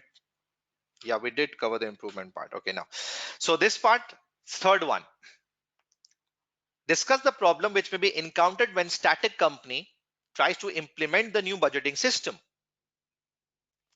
So see what we have to write. We have to write about the rolling budgets problems, or we have to write about the implementation problems.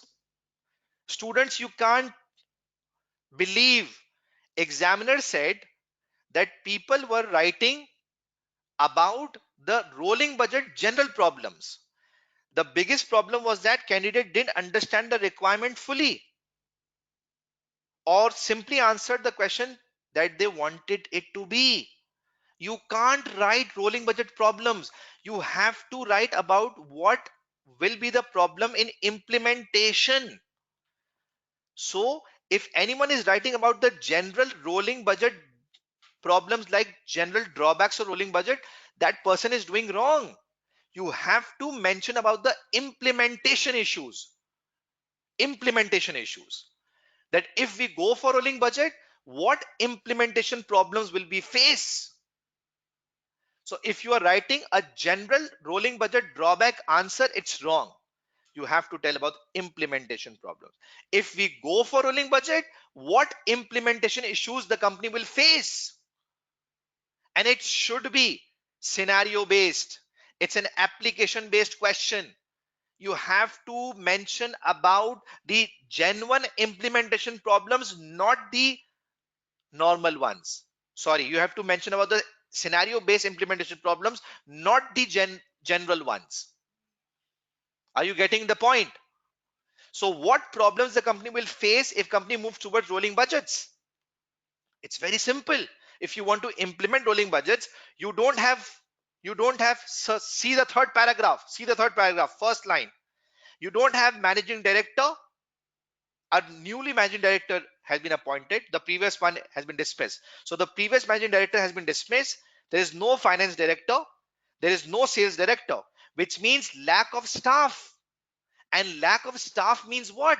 You will not get accurate numbers. This is creating a hurdle in the implementation. Are you all listening to me? Lack of staff is the problem. Lack of staff is creating the problem. Lack of staff will ensure that you don't have accurate numbers. So, lack of staffing will create a problem in gathering accurate information for rolling budgets. You can't write general drawbacks. Secondly, new process means it will create problems in gathering the accurate information because it's a new process. You need to train them. They are used to making what? Fixed budgets. Now they will be shifted making what? Rolling budgets. So you need to train them. This is an implementation issue. You have to write implementation problems. Okay. Third, this process takes time. Obviously, you can see here in the scenario that these people were continuously involved in making the budget. See, uh, in the first paragraph, you can see that what they were doing, they were adjusting their budgets. All the shortfall of the previous quarters were incorporated into the last quarter. Remember, as mentioned in the first paragraph of the scenario here. So they are already involved in this budgeting process. So if you ask them to work again on rolling budget, they will get demotivated. They will think, okay, this is too much. So this process takes time, and process requires time, which means staff may become demotivated. Another issue of implementation is the new MD is inexperienced. See, it says inexperienced. It is very clearly mentioned here. The new MD is inexperienced. So you can see here, inexperienced MD. So being an inexperienced MD means that yes, he might lack the skills, how it works, and these are the implementation problems. So any answer that focuses on general drawbacks will not be awarded with marks. You have to be scenario specific. You have to be scenario based. So I hope my entire emphasis on the answer drafting is clear. I hope you like the approach. Come on, what's your feedback? Are you getting my point? I want. Do you really think that this method is helping you? What you say, guys? Is this method helping you or not? Are you getting how to draft the answer? Give your feedbacks. Do you like the method? Come on, tell me, do you like the method?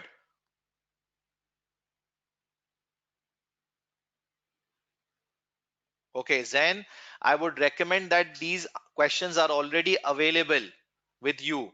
So you would have gone through the question before. That's why we are giving you the questions before. Okay. Okay. Now let's take a 5 minute break. A 5 minute break. And after 5 minutes, we will start the discussion again. So it's a 5 minute break. See you in 5 minutes time.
Okay, welcome back.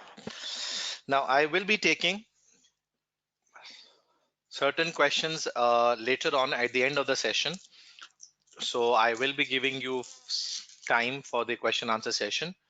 So you just note down all the questions you have and we can just have a quick 5-7 minutes question answer session at the end as well. So I hope this is clear how I've linked the thing with the scenario. This is an application based question where you have to apply the knowledge, and applying the knowledge we have to write that in the scenario. We cannot just copy paste the content from the scenario. We have to elaborate it. Like I mentioned, if the company is giving discounts, so company should mention that what discount will actually result in for the company. So that is a problem. Mentioning just about the discount is not a problem itself, but you have to mention where this will result in. So coming back to the next area, we have activity based budgets. A quick overview. Activity based budget basically is a method where we make budgets uh, for different activities. So what we do, we just break the overheads into certain activities, and for each activity we make a budget, like for inspection, like for material handling, like for setup, we make budgets. So this means we make budgets for different types of activities, and it does uses principles of activity based costing as well. So activity based budget means preparing budgets for different activities like inspection, material handling, and setup. So advantages are it draws attention to activities. Obviously, we make budgets for different activities. So the focus is towards those activities, and it helps us to control the cost of those activities, because once you make a budget, we compare budget with actual. For example, if you made a budget for setup, so the setup budget will be compared with setup actual result, and this will help us to control the cost. But yes, it requires considerable amount of time and effort, and this is just because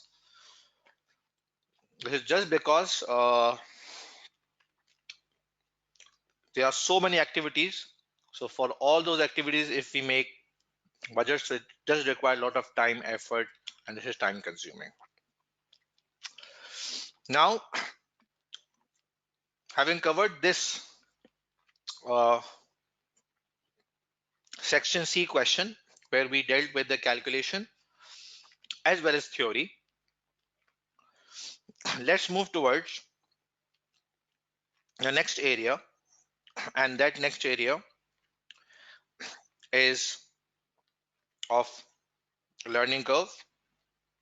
I did use the examiner feedback and will give you one question as a homework for today as well. So you need to solve that. Make sure when you are solving a theory question, just see how many verbs are there and how many objects are there. Objects are what? Objects means that those areas for which the verb has been used. So for those objects, you have to answer. Then you see whether question is application based or question is knowledge based. Knowledge based means you just have to tell the basic definition of the things, and application based means yes, you have to apply the knowledge to the scenario. Now I'm moving towards very important calculation of learning curve. So learning curve is a phenomena that is applicable on labor, and once the labor performs any job for the first time, so the time that the labor takes is the highest time, and this highest time is the time for the first unit. Due to repetition, the time comes down, the time reduces because the labor is getting more experience, knowledge, and because of that, the time goes down. But a point comes where the labor becomes completely expert and the learning process then stops. After that, there is no more learning. After that, there is no more learning and the learning stops. And that is the time where the time become constant. So it's like this, that the graph is going down and becomes constant. So the time for the first unit is the highest, and time, for example, after 20 units, the time became constant, and you can see that after that, the time will become same. So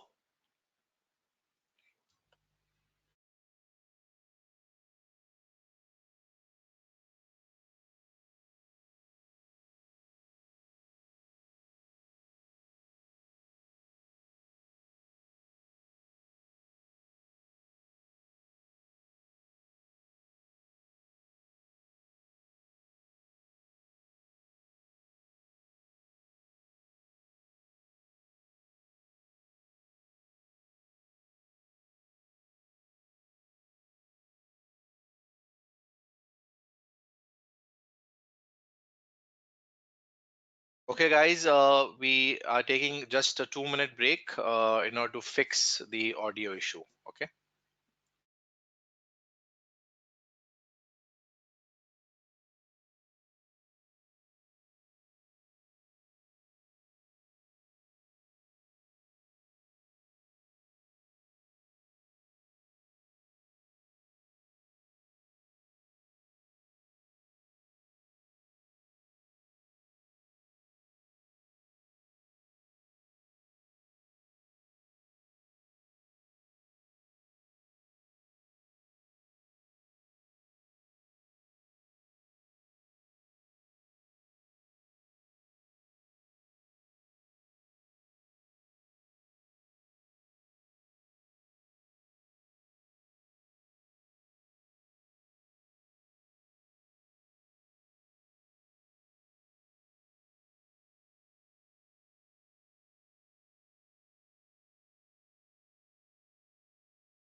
Okay, now uh, let's start again. So once you reach 20 units, for example, the learning will stop. And after that, there will be no more learning. Learning stops. So learning curve is a phenomena which says that once labor performs the first task, the time will be highest due to repetition, time goes down, and a time will come where the learning process stops. So for the calculation purpose, there are two approaches. One is double approach, one is log approach. Now, double approach is a one which we use, but especially we use this when we need to work out the learning rate. So when we are required to find out the learning rate, we use this double approach. Okay. And usually we use this log approach, which is y is equals to ax to the power b. Now, in my previous webinar videos, I have covered learning curves basics in a very detailed way. So today, by the end of the session, I will give you the link of those webinars where you can just go back and look at the basics if you have any lacking. Through these webinars, my previous one and the current one, we'll cover the entire major chunk of performance management. So don't worry. So I will give you the reference of the basics if you want of learning curves and the two techniques. Right now, our focus will be towards the past papers so that we can just cover the practice area. So as I mentioned, this double approach is normally used for working out the learning rate if not given in the paper. So it's best to use double approach in that case. Otherwise, in all normal situations, we'll be using log approach. Through these two, what we actually work out, both the techniques provide you one answer, and that is cumulative average time per unit. So both the techniques provide you the same answer of cumulative average time per unit. And this cumulative average time per unit means the average time for all the units that we have produced so far. So cumulative average time per unit is what you can work out through these two approaches. Now, before discussing further, let's move towards another past paper question. And yes, again, this is a challenging part for students when it comes to spreadsheet. So my focus will be towards spreadsheet and will be to help you how to handle such a question on a spreadsheet. So let's solve this using spreadsheet.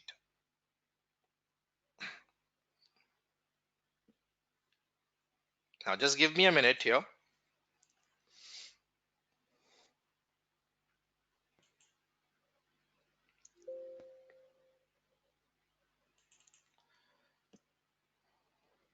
Okay, so here we are with another question that I will be solving on the spreadsheet. And the best thing that will happen is that you will understand how to handle learning curve on a spreadsheet, and that too by saving a lot of time. So this is the trick, and I'll do a magic. And if you do like the magic, do let me know. Come on. You need to understand the magic. You need to see the magic. Come on, guys, tell me yes or no. Interested in seeing the magic? Yes or no? Yes. So let's see what magic will I do using spreadsheet, using learning curves. So be ready, be with me. My company produces microphones for mobile phones and operates a standard costing system. Before production commence, the standard labor time per batch for at least its latest microphone was estimated to be 200 hours.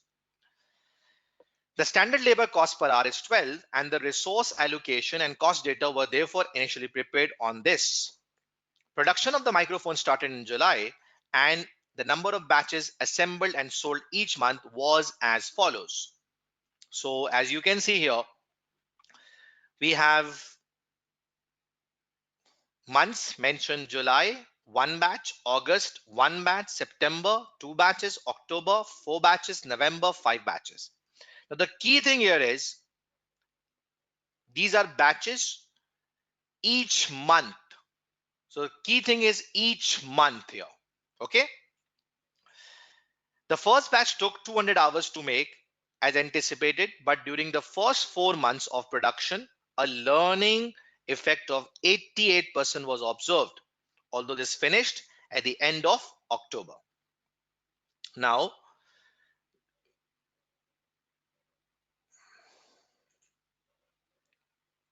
let me just open a past paper question as well so that it becomes easy for you to see the question. Okay.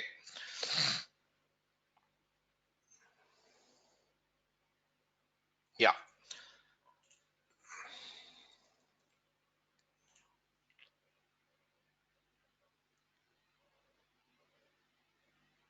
Just wait.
Okay, leave it. Now, as you can see the question loud and clear here. So the first batch took 200 hours to make, but during the first 4 months of production, the learning effect of 88% was observed, although this finished at the end of October. The learning formula is shown on a formula sheet, and at 88% learning rate, the value of B is 0.18 negative. So what it says, we'll discuss the marking scheme as well here. Yes, you can use the testing portal. I'll give you the details later on. Calculate the actual total monthly labor cost for producing the microphones for each is the key thing, each of the 5 months from July to November. So each is the most important word here. Okay, for 9 marks. Now, if I go towards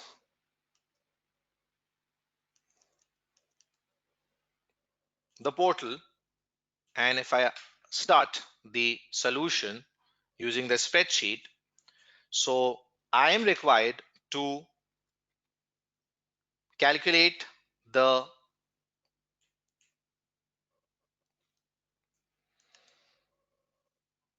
I'm required to calculate the monthly labor cost for each month. Now the months are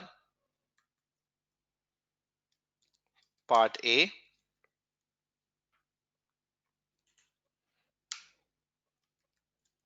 so months, see how quickly I can perform the calculations through spreadsheet.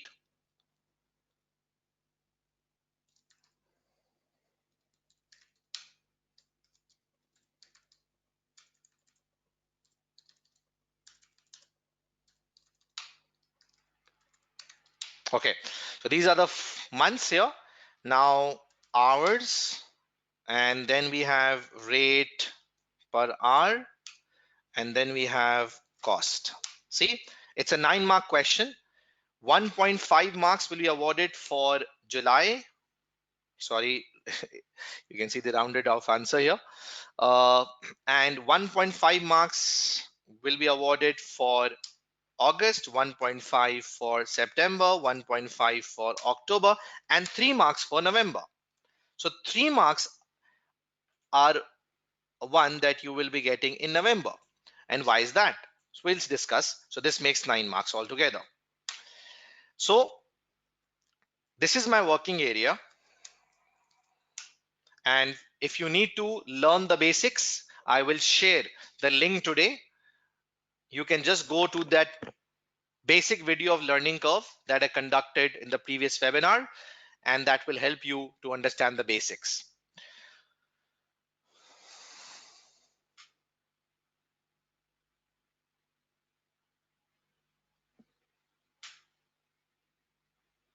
Okay.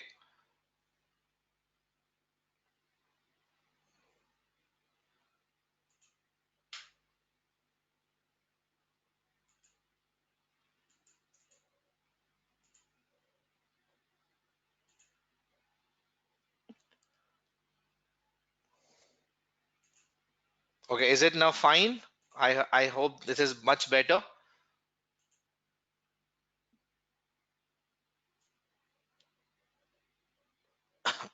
The screen is much better now, right?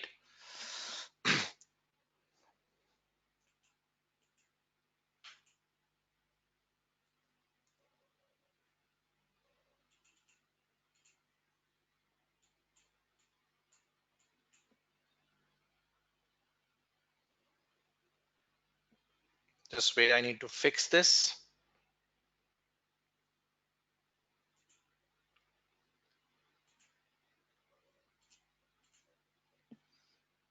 Okay, is it better?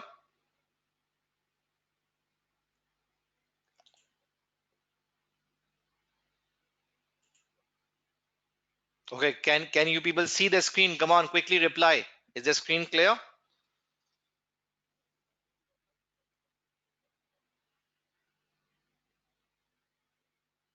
Okay. Now, working area. How will I do the workings? That can save a lot of time. So let's see how will I perform the workings. This is cumulative units. This is cumulative average time. This is total time, and this is incremental time. Okay, just wait. Let me just use normal Excel. That can help more.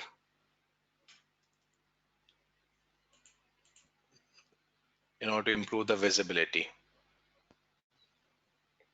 because this is an important calculation and I don't want you people to miss this calculation. So I want you to show the entire big screen.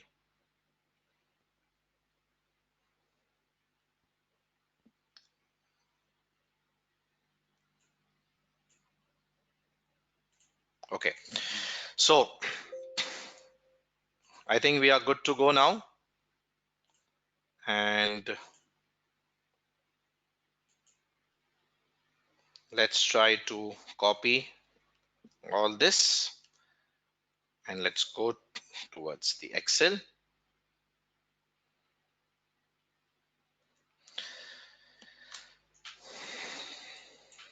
So this is part A. Now see the magic that I am doing now. This is the working area. Cumulative units first, cumulative average time second, incremental time third, fourth, total time. Now let me open the cells. Okay, so you can see these 4 columns here, and this is my working area as well for the calculation. Now if I just move towards the question, so this is the question and this is the spreadsheet. So the question says that in the month of July, the company made 1 batch. Okay, so in month of July, company made just 1 batch, and the time to produce that 1 batch was 200 hours. So this is 200 hours. Okay, so the average will be how much? Yeah, average will be 200 as well. And this is of July. Okay, so how much is the incremental time? It's just the 1 batch. So it's just 1 batch means 200. So that's it, 200. And just giving the reference here, it's 200. So the rate per hour is 12. 12 is the rate per hour here. Okay. And the cost is, let's apply the formula. So the formula is 200 into 12. This is 2400. Okay, this is 2400. So as you all can see that the answer is 2400, and this will award you 1.5 marks. I hope this is clear. Okay. Now, second month, August. How many batches were produced in August? So it says 1 batch was produced in August. So if 1 batch was produced in August, so what will be the cumulative effect? So July plus August would have a cumulative effect of 2 batches. This 2 means 1 of July and 1 of August. 1.5 is the marks. Okay, 1.5 are the marks. Now, July and August means 2 batches. The cumulative units are 2 batches. Now see what I'm doing. Using the log formula above here, the log function, log 0.88, as I'm using the log formula here, divided by log 2, and you can see very clearly this is the log formula I've used here. Can you see this? Okay. So I am getting this negative answer, and this is the same answer as you just saw here, because I am using the log formula here. I'm using the log approach. So this is the log approach. Now, having done this, what I'm doing, see, I need cumulative average time through log approach, and is equals to, the formula is time to make first unit is 200 multiplied by cumulative number of units for which I need the average. So I need the average for 2 batches, one of July and one of August. So 200 is the time for first batch multiplied by 2 batches, power, bracket open, and I will give the reference of this figure, and I'll just close the bracket. See, so 200 is the time for the first batch multiplied by B14, which means I need the average for 2 batches,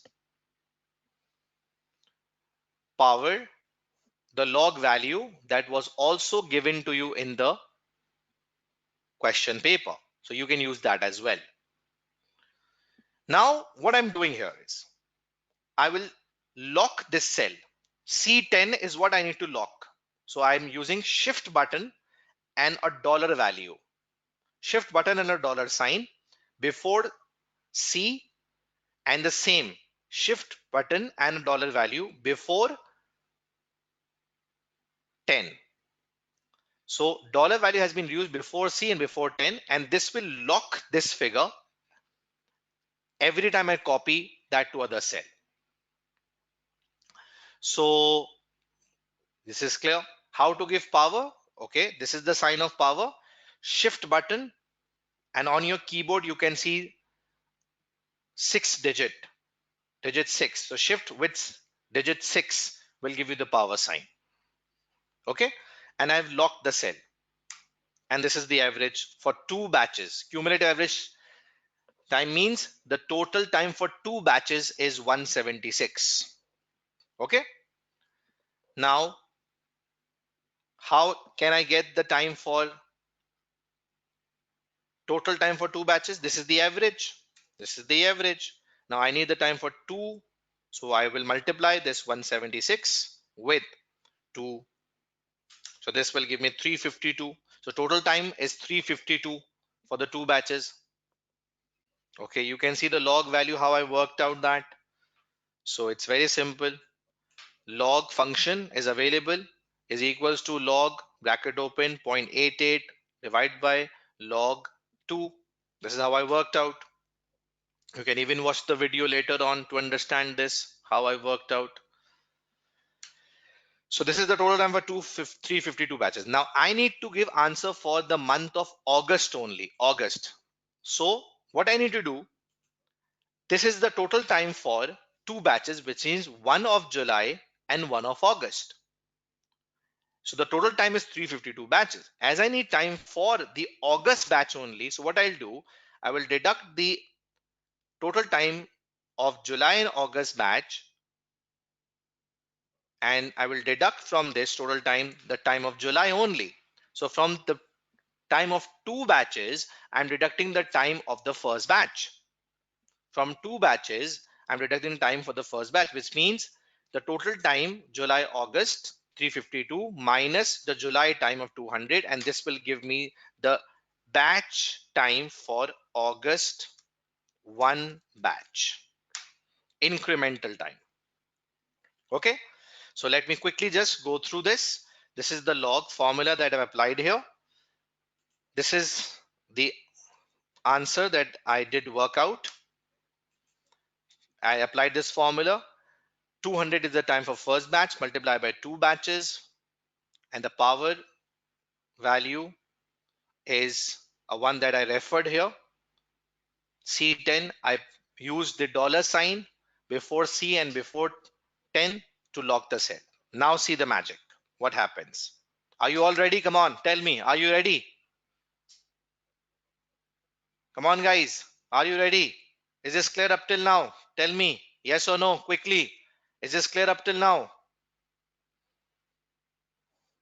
Come on, tell me yes or no. Okay, so the total time is simple. Total time is simple to work out. 2 into 176. Okay, why I locked cell, right? So I'm telling you why I locked cell. Now let's go back to the question. How many batches were produced in September? 2 batches. So I need 2 batches time of September. So now I need 2 batches time of what? September. So how to get 2 batches time of September now? So July 1, August 1, September 2, cumulative effect means 4. You cannot apply learning curve formula until and unless you take the cumulative impact. You have to show log working on spreadsheet, not on your calculator. So 4, July 1, August 1, and 2 September. See what will happen. I can get the answer of average time in a second. I'll just copy this and see the magic. Are you ready for the magic, guys? This is the answer for 4 batches, average. See the formula. See the magic. 4 batches, average time. So see, 200 is the time for first batch, multiplied by B15, this 4 power, and this is the cell that I have locked here. This value that has been locked. Can you see the magic? Come on, did you like it? What you say? It's simple. Yes, please. So this has been locked and you got the average. Now it's just copy paste thing. Copy paste thing. See, I'll just copy this. Copy, paste, Control C, Control V. Now I need the time for September 2 batches, right? Which means I need the time for third and fourth batch that will produce September. So again, I'll apply the same formula. Copy, paste, and see the impact. See the impact. From 2 batches time, from 4 batches time, I've deducted the first 2 batches. From the 4 batches time, I've deducted the time for first 2 batches. So once you deducted the first 2 batches time, so you will get the time for September 3rd and 4th batch. 3rd and 4th batch. Okay, 3rd and 4th batch. See, this is clear. Now let's go back. October, how many batches? Four batches. So altogether, if you just add all, this becomes how many? So it says 1 for July, 1 for August, 2 for September, and 4 for October. This makes total 8 batches. And just apply the same thing. Control C. I need the total time. Dear magician, I need the total time for 8 batches. Control C, Control V. Here you go. I need the total time. I need the average time for 8. This is 136. I need the total time. Control C, Control V. Here you go. I need the total time for 8 batches, it's 190. I need the average time for 8, it's 136. See, you can check the formula.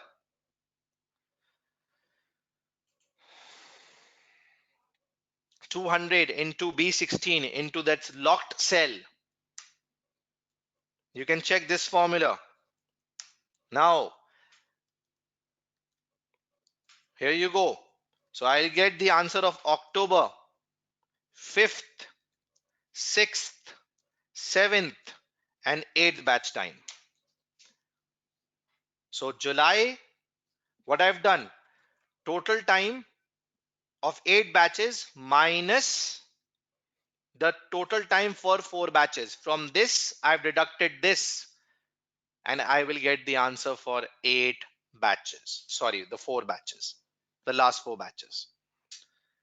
Is this clear? Yeah, I can just show you again. You see, 4 batches and 8 batches time I've worked out. So from the 8 batches time, I've deducted the first 4 batches time, and I'll get the time for 5th, 6th, 7th, and 8th. Understood? So this is the time for July batch 1.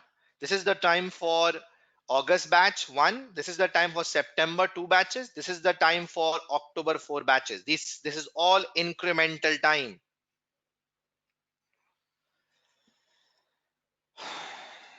Now, let's copy paste the things.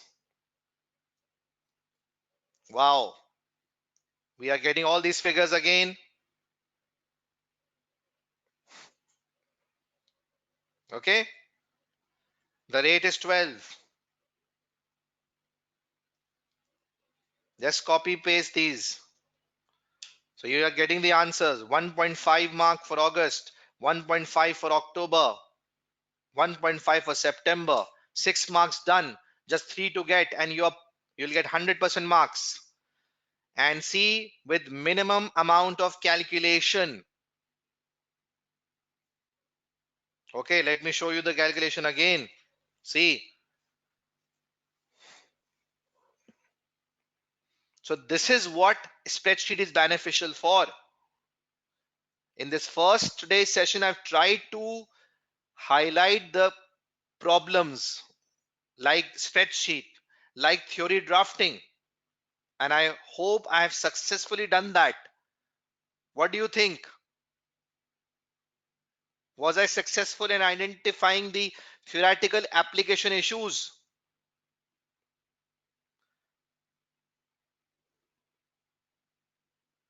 Thanks, Safir.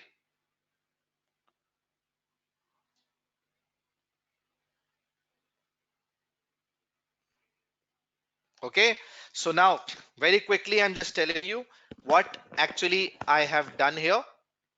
So you can see 200 is the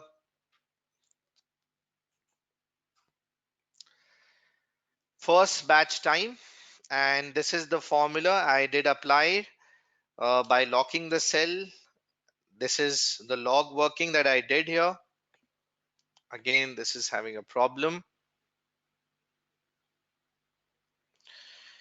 and you can see the workings that I've performed. So you can even watch the video again, and this will be very much beneficial for you.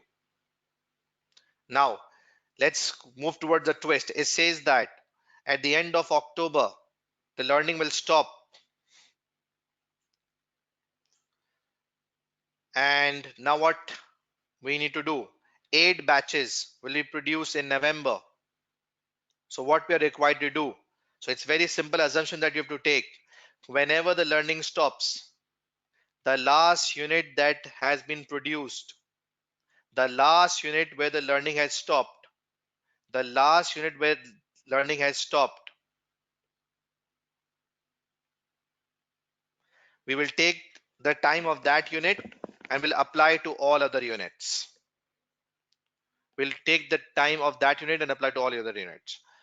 Alina, it's very simple. If I would had would haven't locked this, so I cannot apply this formula again and again. You see, C10 is coming again and again. This is the purpose of locking the cell. Okay. Now, what I will do, as I need to work out for November. So, July 1 for cumulative approach, August 1, September 2, October 1, November 8. This makes 16. But I'm not working this way because the learning has stopped. So it's no use now. So I need to work out the time for the last batch of October, and which is that batch. So that batch is eighth batch. Eighth batch. So I need the time for eighth batch, the last batch where learning will stop. So what I'll do, I'll work out the time for 7 batches and apply the same thing. Control C, Control V. I'll get the average for 7 batches. I'll work out the total time for 7 batches. Control C, Control V. I'm getting the total time for 7 batches. Now I need the time for eighth batch, eighth batch. So what I'm doing, from 8 batches time, I'm deducting the time for 7 batches. From 8 batches time, I'm deducting the time for 7 batches. And this is this time. So I'll get the incremental time for eighth batch. This is the last batch where learning stopped. This is the large batch where the learning stopped. So from 8 batches time, I've deducted the 7 batches time, and I've got the eighth batch time. This is the eighth batch time. Are you getting my point? This is the use of a spreadsheet. This is the magician. This is the work that magician does. It's very simple. You just understand. I've just wrote the formula once, and it is just a copy paste exercise that I'm doing.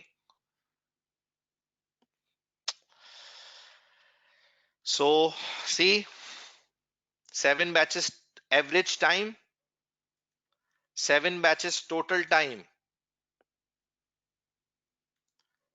7 batches average time, 7 batches total time. After that, from 8 batches time, I've deducted the 7 batches time, and I'll get the answer for eighth batch. Now this is the time that will remain constant for all the units produced after these. For all the units produced after these, the time will remain same. Okay, so here I'm doing the calculation. 8 batches were produced in November. Each batch time will be same as 112. Each batch time will be same as 112 multiplied by, sorry, these are the hours. So I can work out the hours for 8 batches as the time has become constant. The rate is 12 and the answer is 10,808, and you'll get 3 marks just because you had to do more calculation.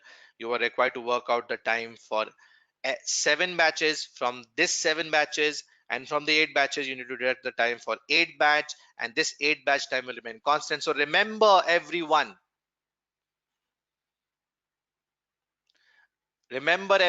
my friends, remember, when the learning stops, so the last unit where the learning stops, you have to take out the time for that last unit, that is the 8th batch. You have to work out the time for 8th batch, and that time will be applied for all the remaining number of units that will be produced later on.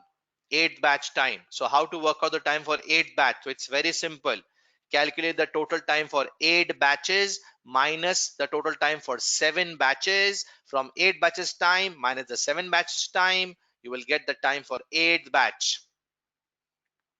Okay, so as 8 batches were produced in November,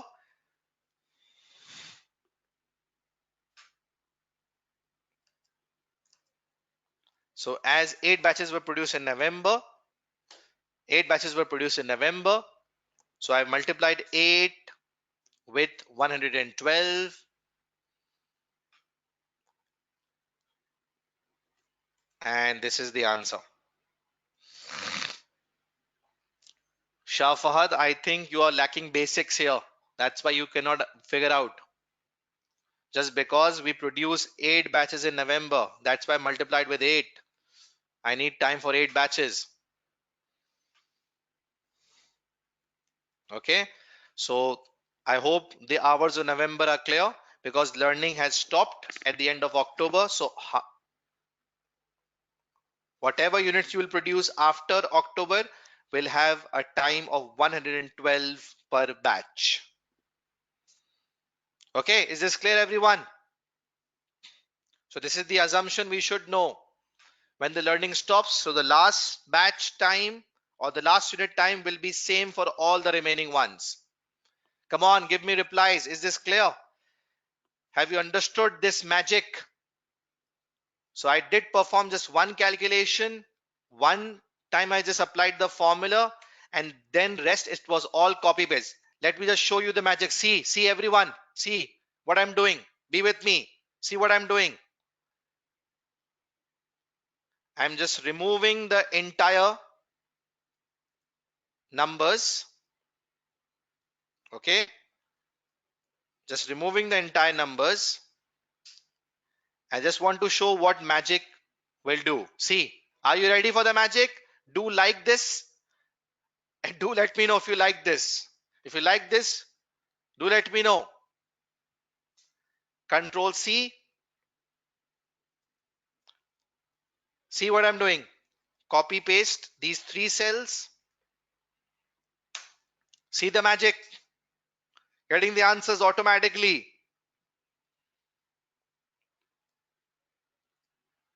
Okay.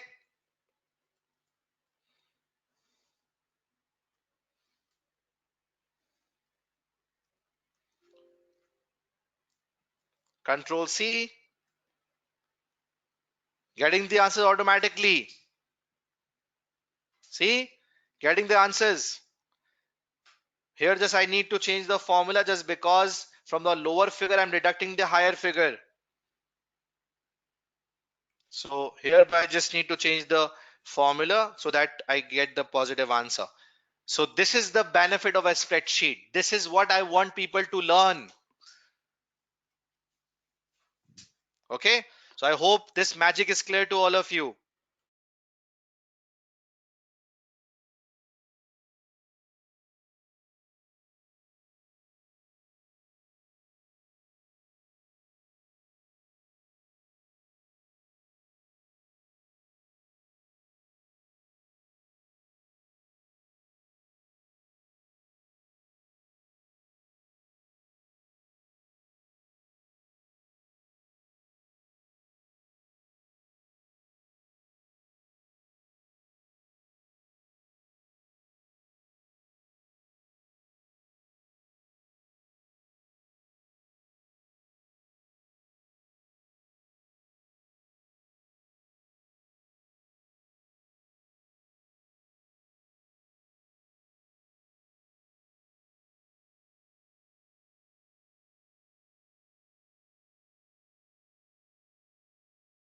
So my friends, I hope you understood.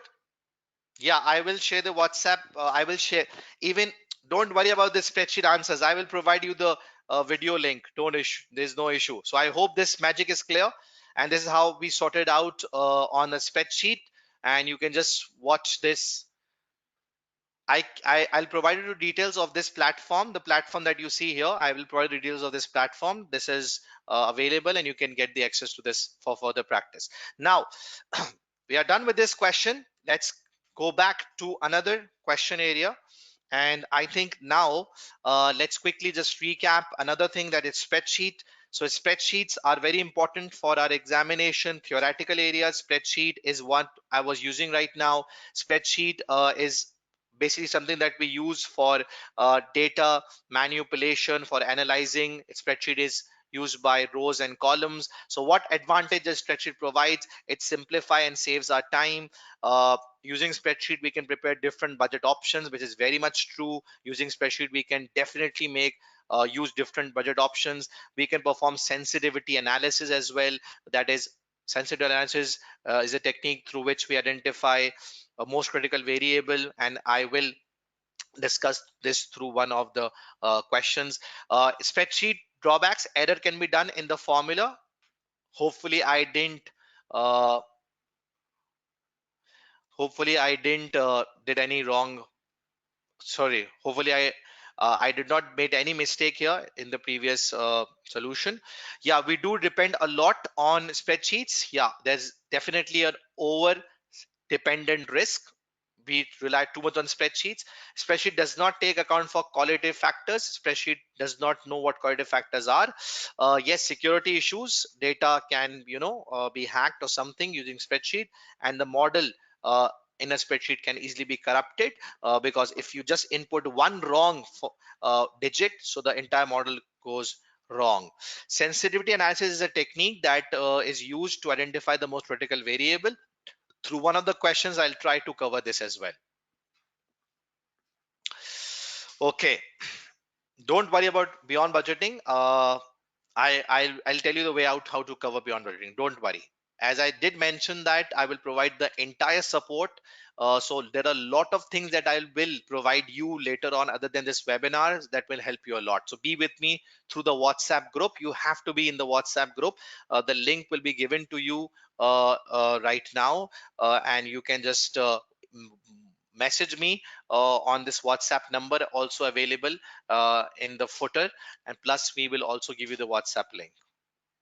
Okay, now this is spreadsheet and we have just seen advantage and drawbacks. Now it's time for certain more practice questions. I will end the session 15 minutes late today, so make sure you are with me till the end. Don't leave. The session will end at 11:15. So I just want to solve further questions of section A and B now. So it's time for certain MTQs. Let's quickly move towards a question that relates to budgets again. Uh,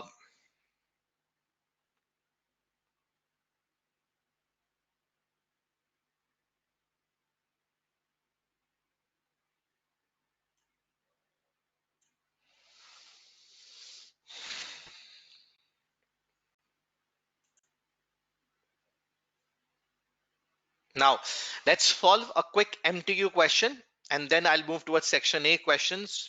So our focus is towards practice and I want you to solve maximum questions that relates to practice. Okay, let's start with this question.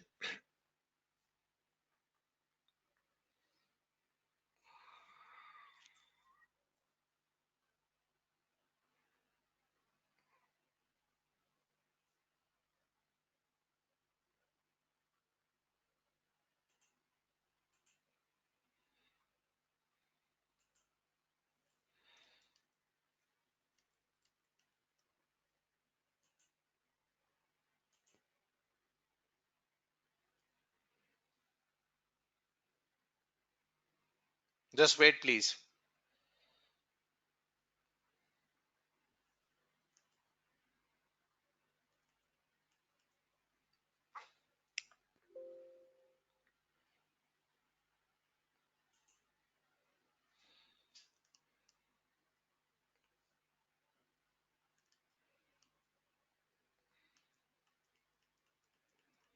Okay. Now, Corfi Company is a business which manufacture computer laptop batteries, and it has developed a new battery which has a longer usage time than batteries currently available in laptops. The selling price of the battery is forecast to be 45. The maximum production capacity of the company is 262,500. The company's management accountant is currently preparing an annual flexible budget and has collected the following information so far. In addition to the above cost, the management accountant estimates that for each increment of 50,000 units produced, one supervisor will be needed to be employed and a supervisor's salary is 35,000. The production manager does not understand why flexible budgets have been prepared as he always used a fixed budget previously. Now,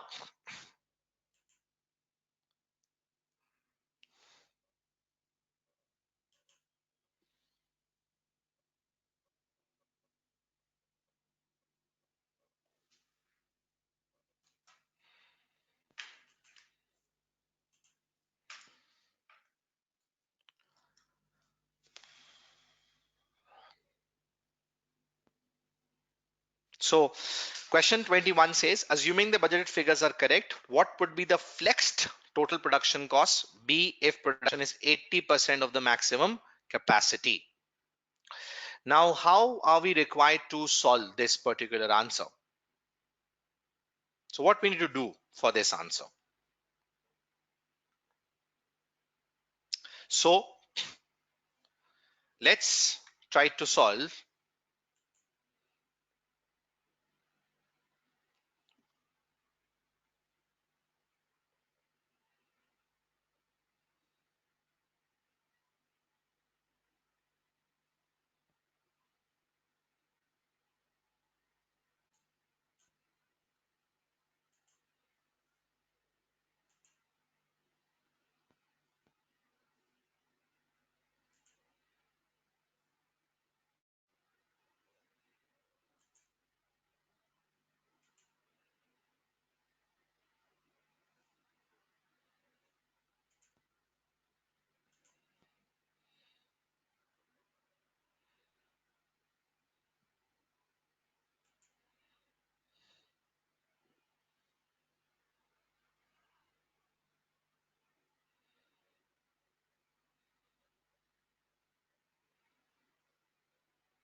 So it's getting difficult to solve this using, let me solve this spreadsheet. So let's use spreadsheet for this solution.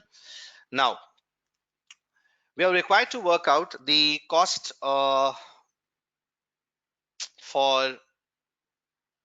how many? 80%. Okay. So let's see.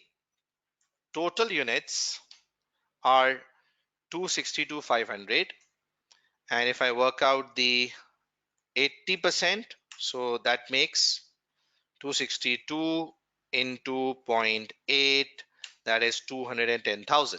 Okay. Now, material cost is given. Let's quickly check certain things. Material cost per unit is what I can work out. So per unit cost of material is 740,000. 740,000 divided by 185,000, and this is 4. Labor cost. Now I would recommend in labor, you need to check whether it's semi-variable or not. Do check semi-variable or not. So for what you are required to do, let me just quickly show how to check whether cost is semi-variable or not. So this is a technique. What you can do is at 2 activity levels, you just work out the cost per unit.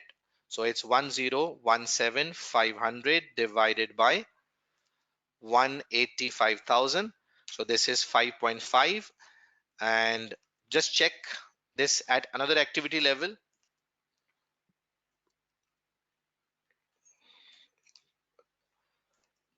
So if the answer of per unit remains same, if the per unit answer remains same, so this is a pure variable cost. See what I've done?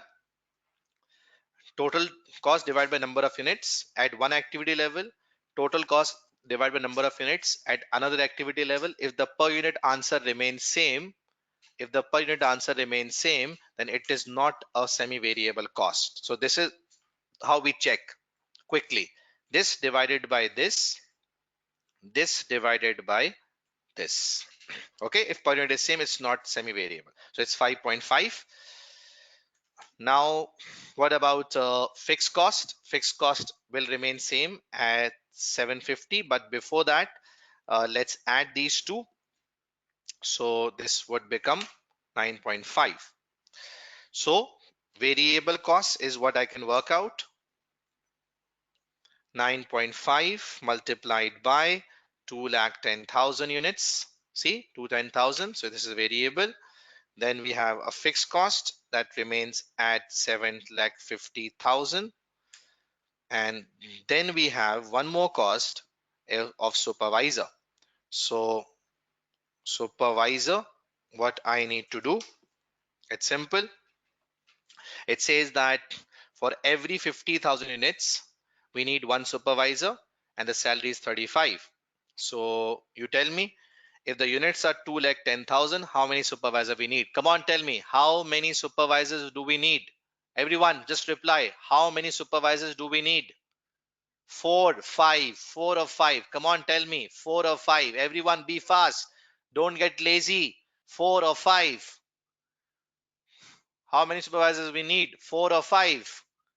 So the answer is, come on, what's the answer? Tell me. The answer is, it's simple. If 2 lakh 10,000 units are made, and for every 50,000 you need one, so you need 4.2 supervisors, and obviously you cannot get 4.2 supervisors from anywhere. You can't get 4.2 supervisors for anywhere. This means you need five supervisors. Five. The answer is five, not four. Because if you go for 4, 10,000 units will not be inspected. So five supervisors is what you need. So this means 5 multiplied by 35,000 salary, 175. Okay, five supervisors we need, because for every 50,000 we need one. So for first 51, for second 52, for third 53, for fourth 54, and for the next 10,000 above we need one more. So the answer is 292,000. So do we have any options available here? Yeah, this is the option. Option D is the answer. Clear? Understood, everyone? So five supervisors will be needed here. Okay. And then what we have, the management accountant has said that a machine maintenance cost was not included in the flexible budget above, but needs to be taken into account. The new battery will be manufactured on a machine currently owned by company which was previously used for product which has now been discontinued. The management accountant estimates that every 1,000 units will take 14 hours to produce. So every 1,000 will take how many hours to produce? 14 hours to produce. Why five supervisors? Is because that the units are 2 lakh 10,000. 2 lakh 10,000. So that's why we need five supervisors, because for every 50 we need one. So above 2 lakh, we still need one supervisor for the remaining 10,000. Irfan, I hope this is clear.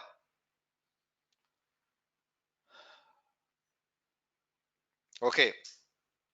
So it says that for every 1,000 units, it will take 14 hours to produce.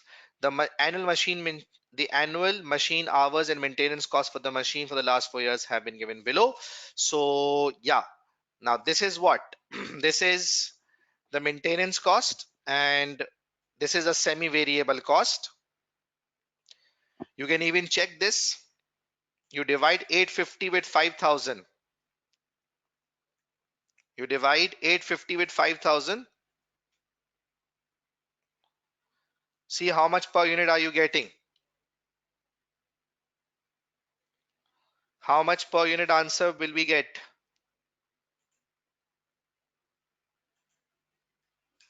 It's 170. And you can check at other level as well.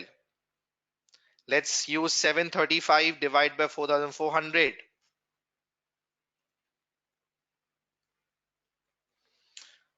So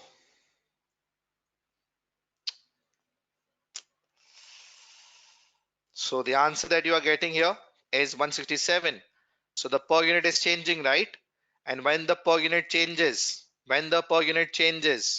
it's a semi-variable cost. So for this, what we need to do? We need to use high-low method. So let's use high-low method. Highest activity is 5,000. Lowest activity is 1800. So the cost of highest activity, let's open the bracket, 8,50,000 minus the cost of lowest activity is 4,50,000, bracket closed, divided by highest units or hours 5,000 minus lowest hours 1800. See, so the per hour answer will be, are you getting the point, is 125 per hour. So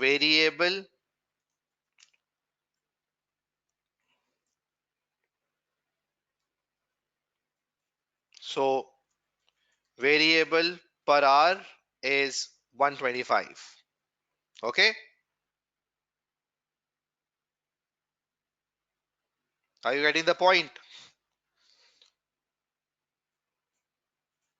Now, what is the estimated machine cost if production of the battery is 80% of the maximum capacity to the nearest thousands?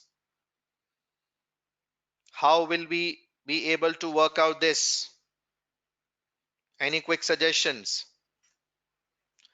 This is per unit. I was just checking whether a cost is semi-variable or not. Okay.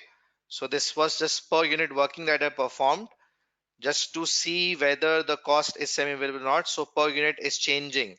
And when per unit changes, it's a semi-variable cost. As I did mention before that we first check whether a cost is semi-variable or not. Understood?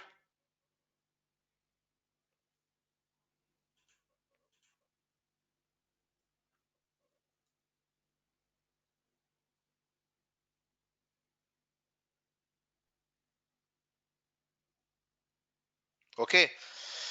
So now this is a semi-variable cost and I'm required to use high-low method. So I have done the high-low method working. Now let's work out the cost. So it says that we have to work out the cost for 80% maximum capacity, which is how many units? 2,10,000 units, right?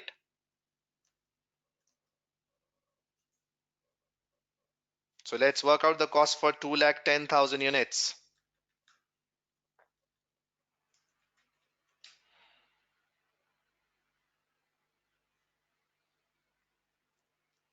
Now, how will I be able to work out the cost? This is the variable. So let's work out fixed first. So how to work out fixed cost?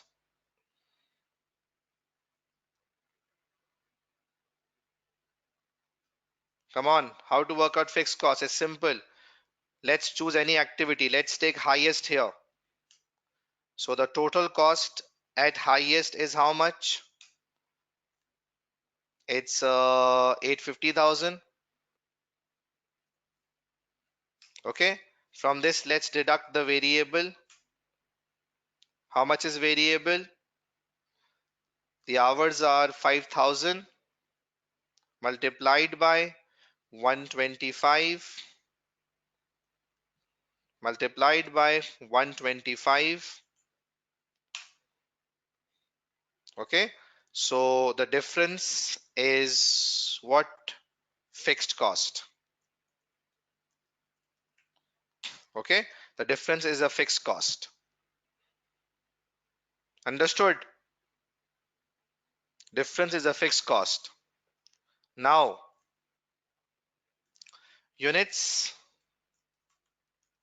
are 2,10,000. Okay. And it says that for every 1,000 units, 14 hours will be required. For every 1,000 units, 14 hours will be required, which means how many hours? For every 1,000 units, 14 hours will be required. So for example, if one batch is of 1,000 units,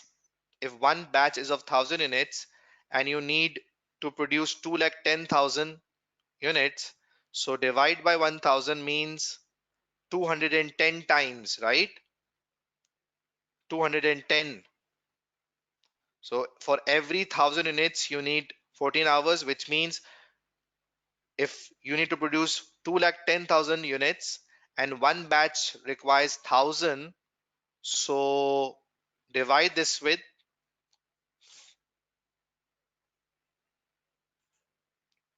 14, divide this with 1000 and multiply this with 14. So how many hours do we need here?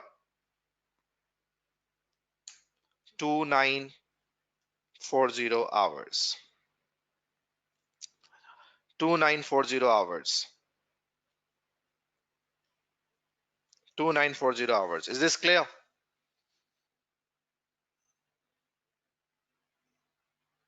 Okay. Now let's work out the cost. Variable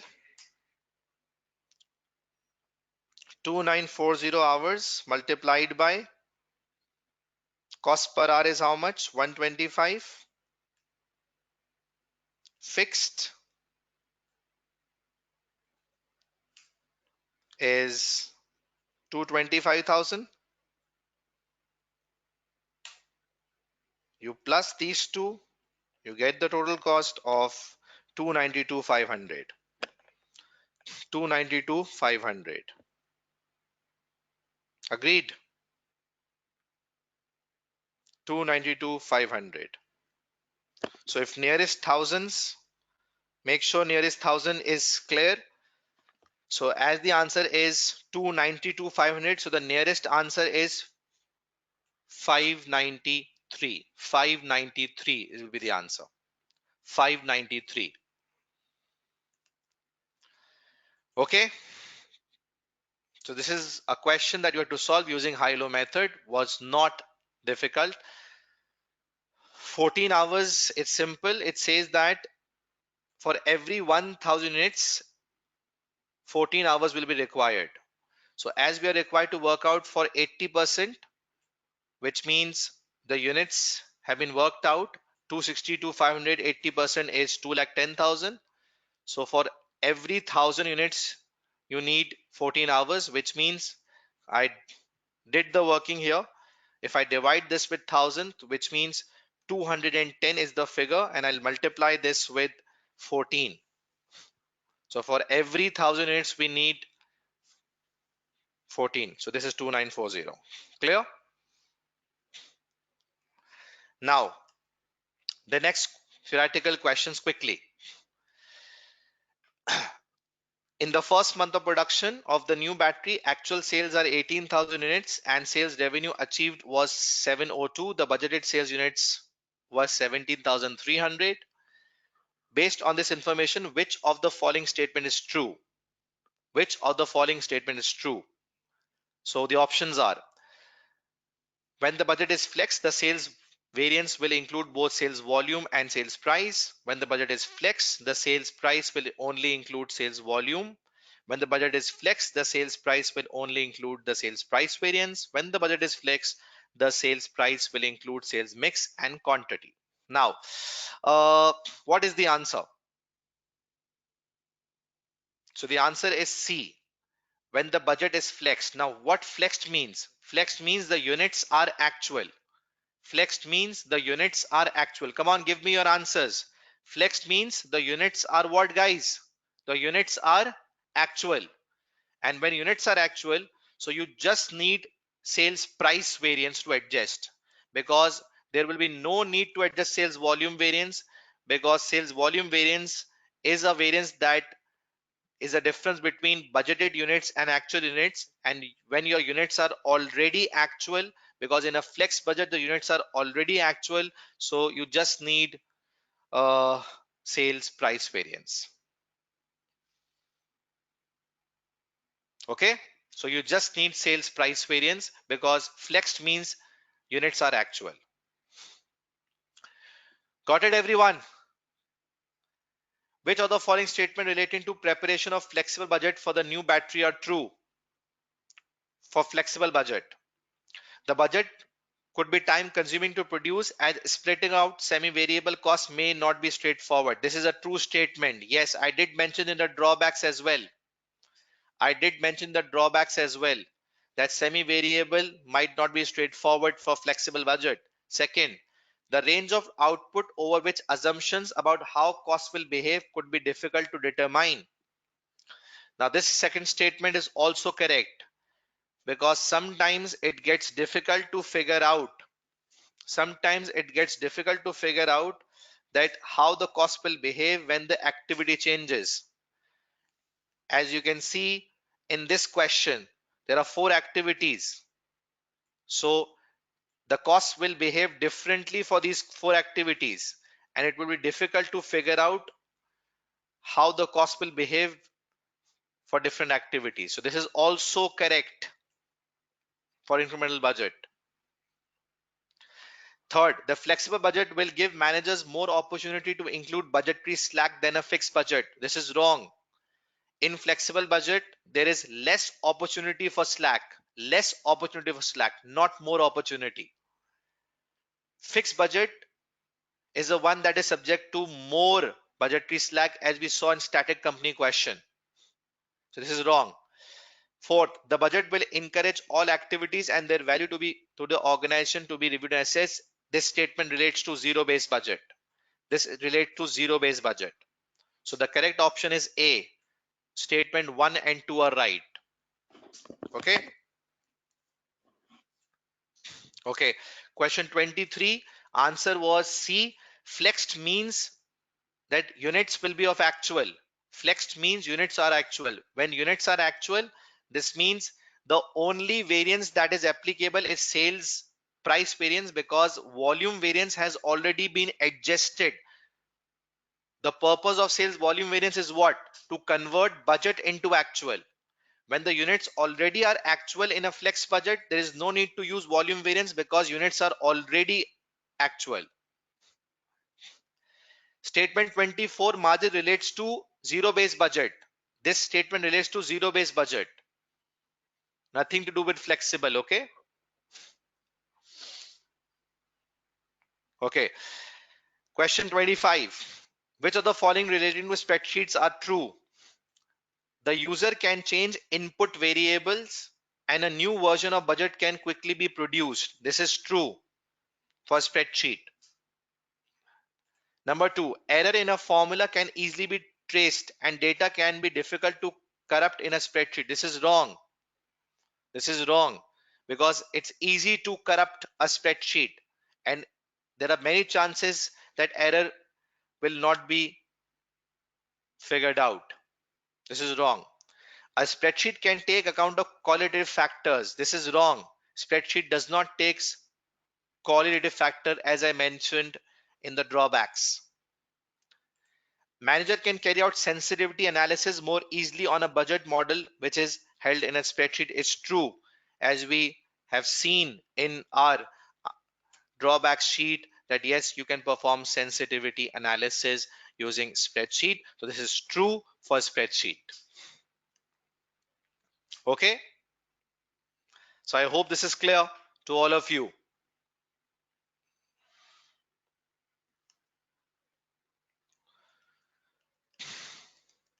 Yes, any questions, anyone? Any questions, anyone? Now,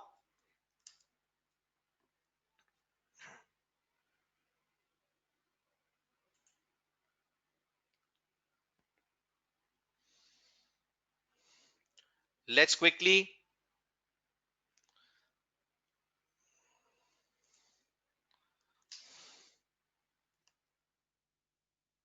Any questions, anyone?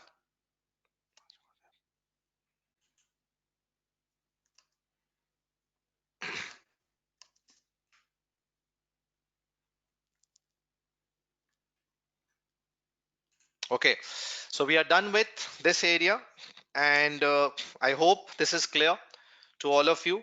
Now you can just ask few questions quickly. I will answer you, and this is the WhatsApp group link. You can join the WhatsApp group right now. I will update you what you need to look from the previous webinars. I will give you the link of previous webinar videos for further practice of learning curves and budgets, especially the area of theory.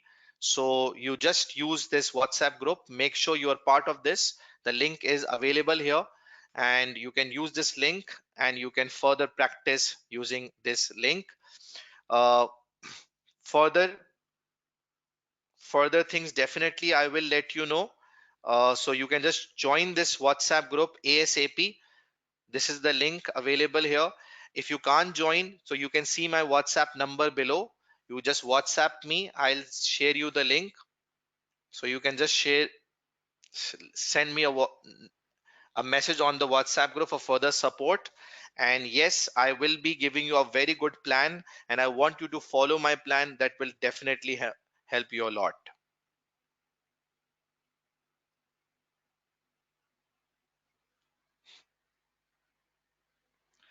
Okay, so guys, I did mention initially uh, what topics, so you just watch the video again. Yes, you can definitely score 70 plus. Just follow the plan that I'm giving you. You need to be active on the WhatsApp group. So how's your feedback? What's your feedback, guys? Come on, tell me. Did the today's session help you or not? Did the today's session help you or not? What's your feedback?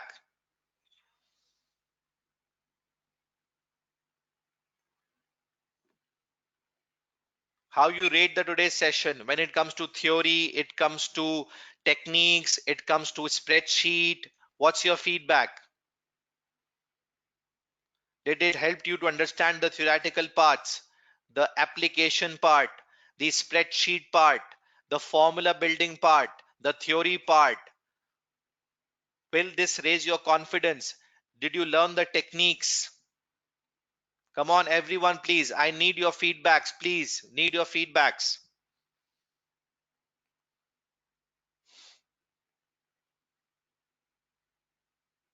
Okay, so you want me to continue with the same practice approach, right? What you want? We should continue with the same practice approach in every class for every section, right? Okay, now after the session ends, you will be provided with a feedback area. You will be provided with a feedback area. Please do fill that feedback area. That is extremely important. That is extremely important. Fill that feedback area. Just because that we need your feedbacks. I need your feedback. Be part of this WhatsApp group. Give your feedback. I'll share important things tonight after the session so that you people can refer to previous videos, and your assignment is just to refer to the previous videos. Plus I will be focusing on section A questions tomorrow. Tomorrow at the start of the session, I will start with section A questions and will move on to variances. Then we will move on to decision making, and like this, we'll move on to the other areas. So please do give me your feedbacks. I hope you understood the today's session. My today's session focused on application based theory. My session focused on spreadsheets, and these are the common problems that students are facing these days. So my plan is to focus more towards practice and less towards the content, basic content. And yes, I will be focusing the same thing in the tomorrow's class. So I hope that session went well.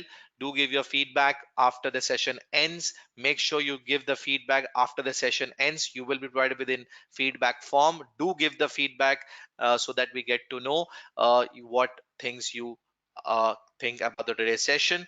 I hope this is clear. You can email me as well. You can join the WhatsApp group through the link.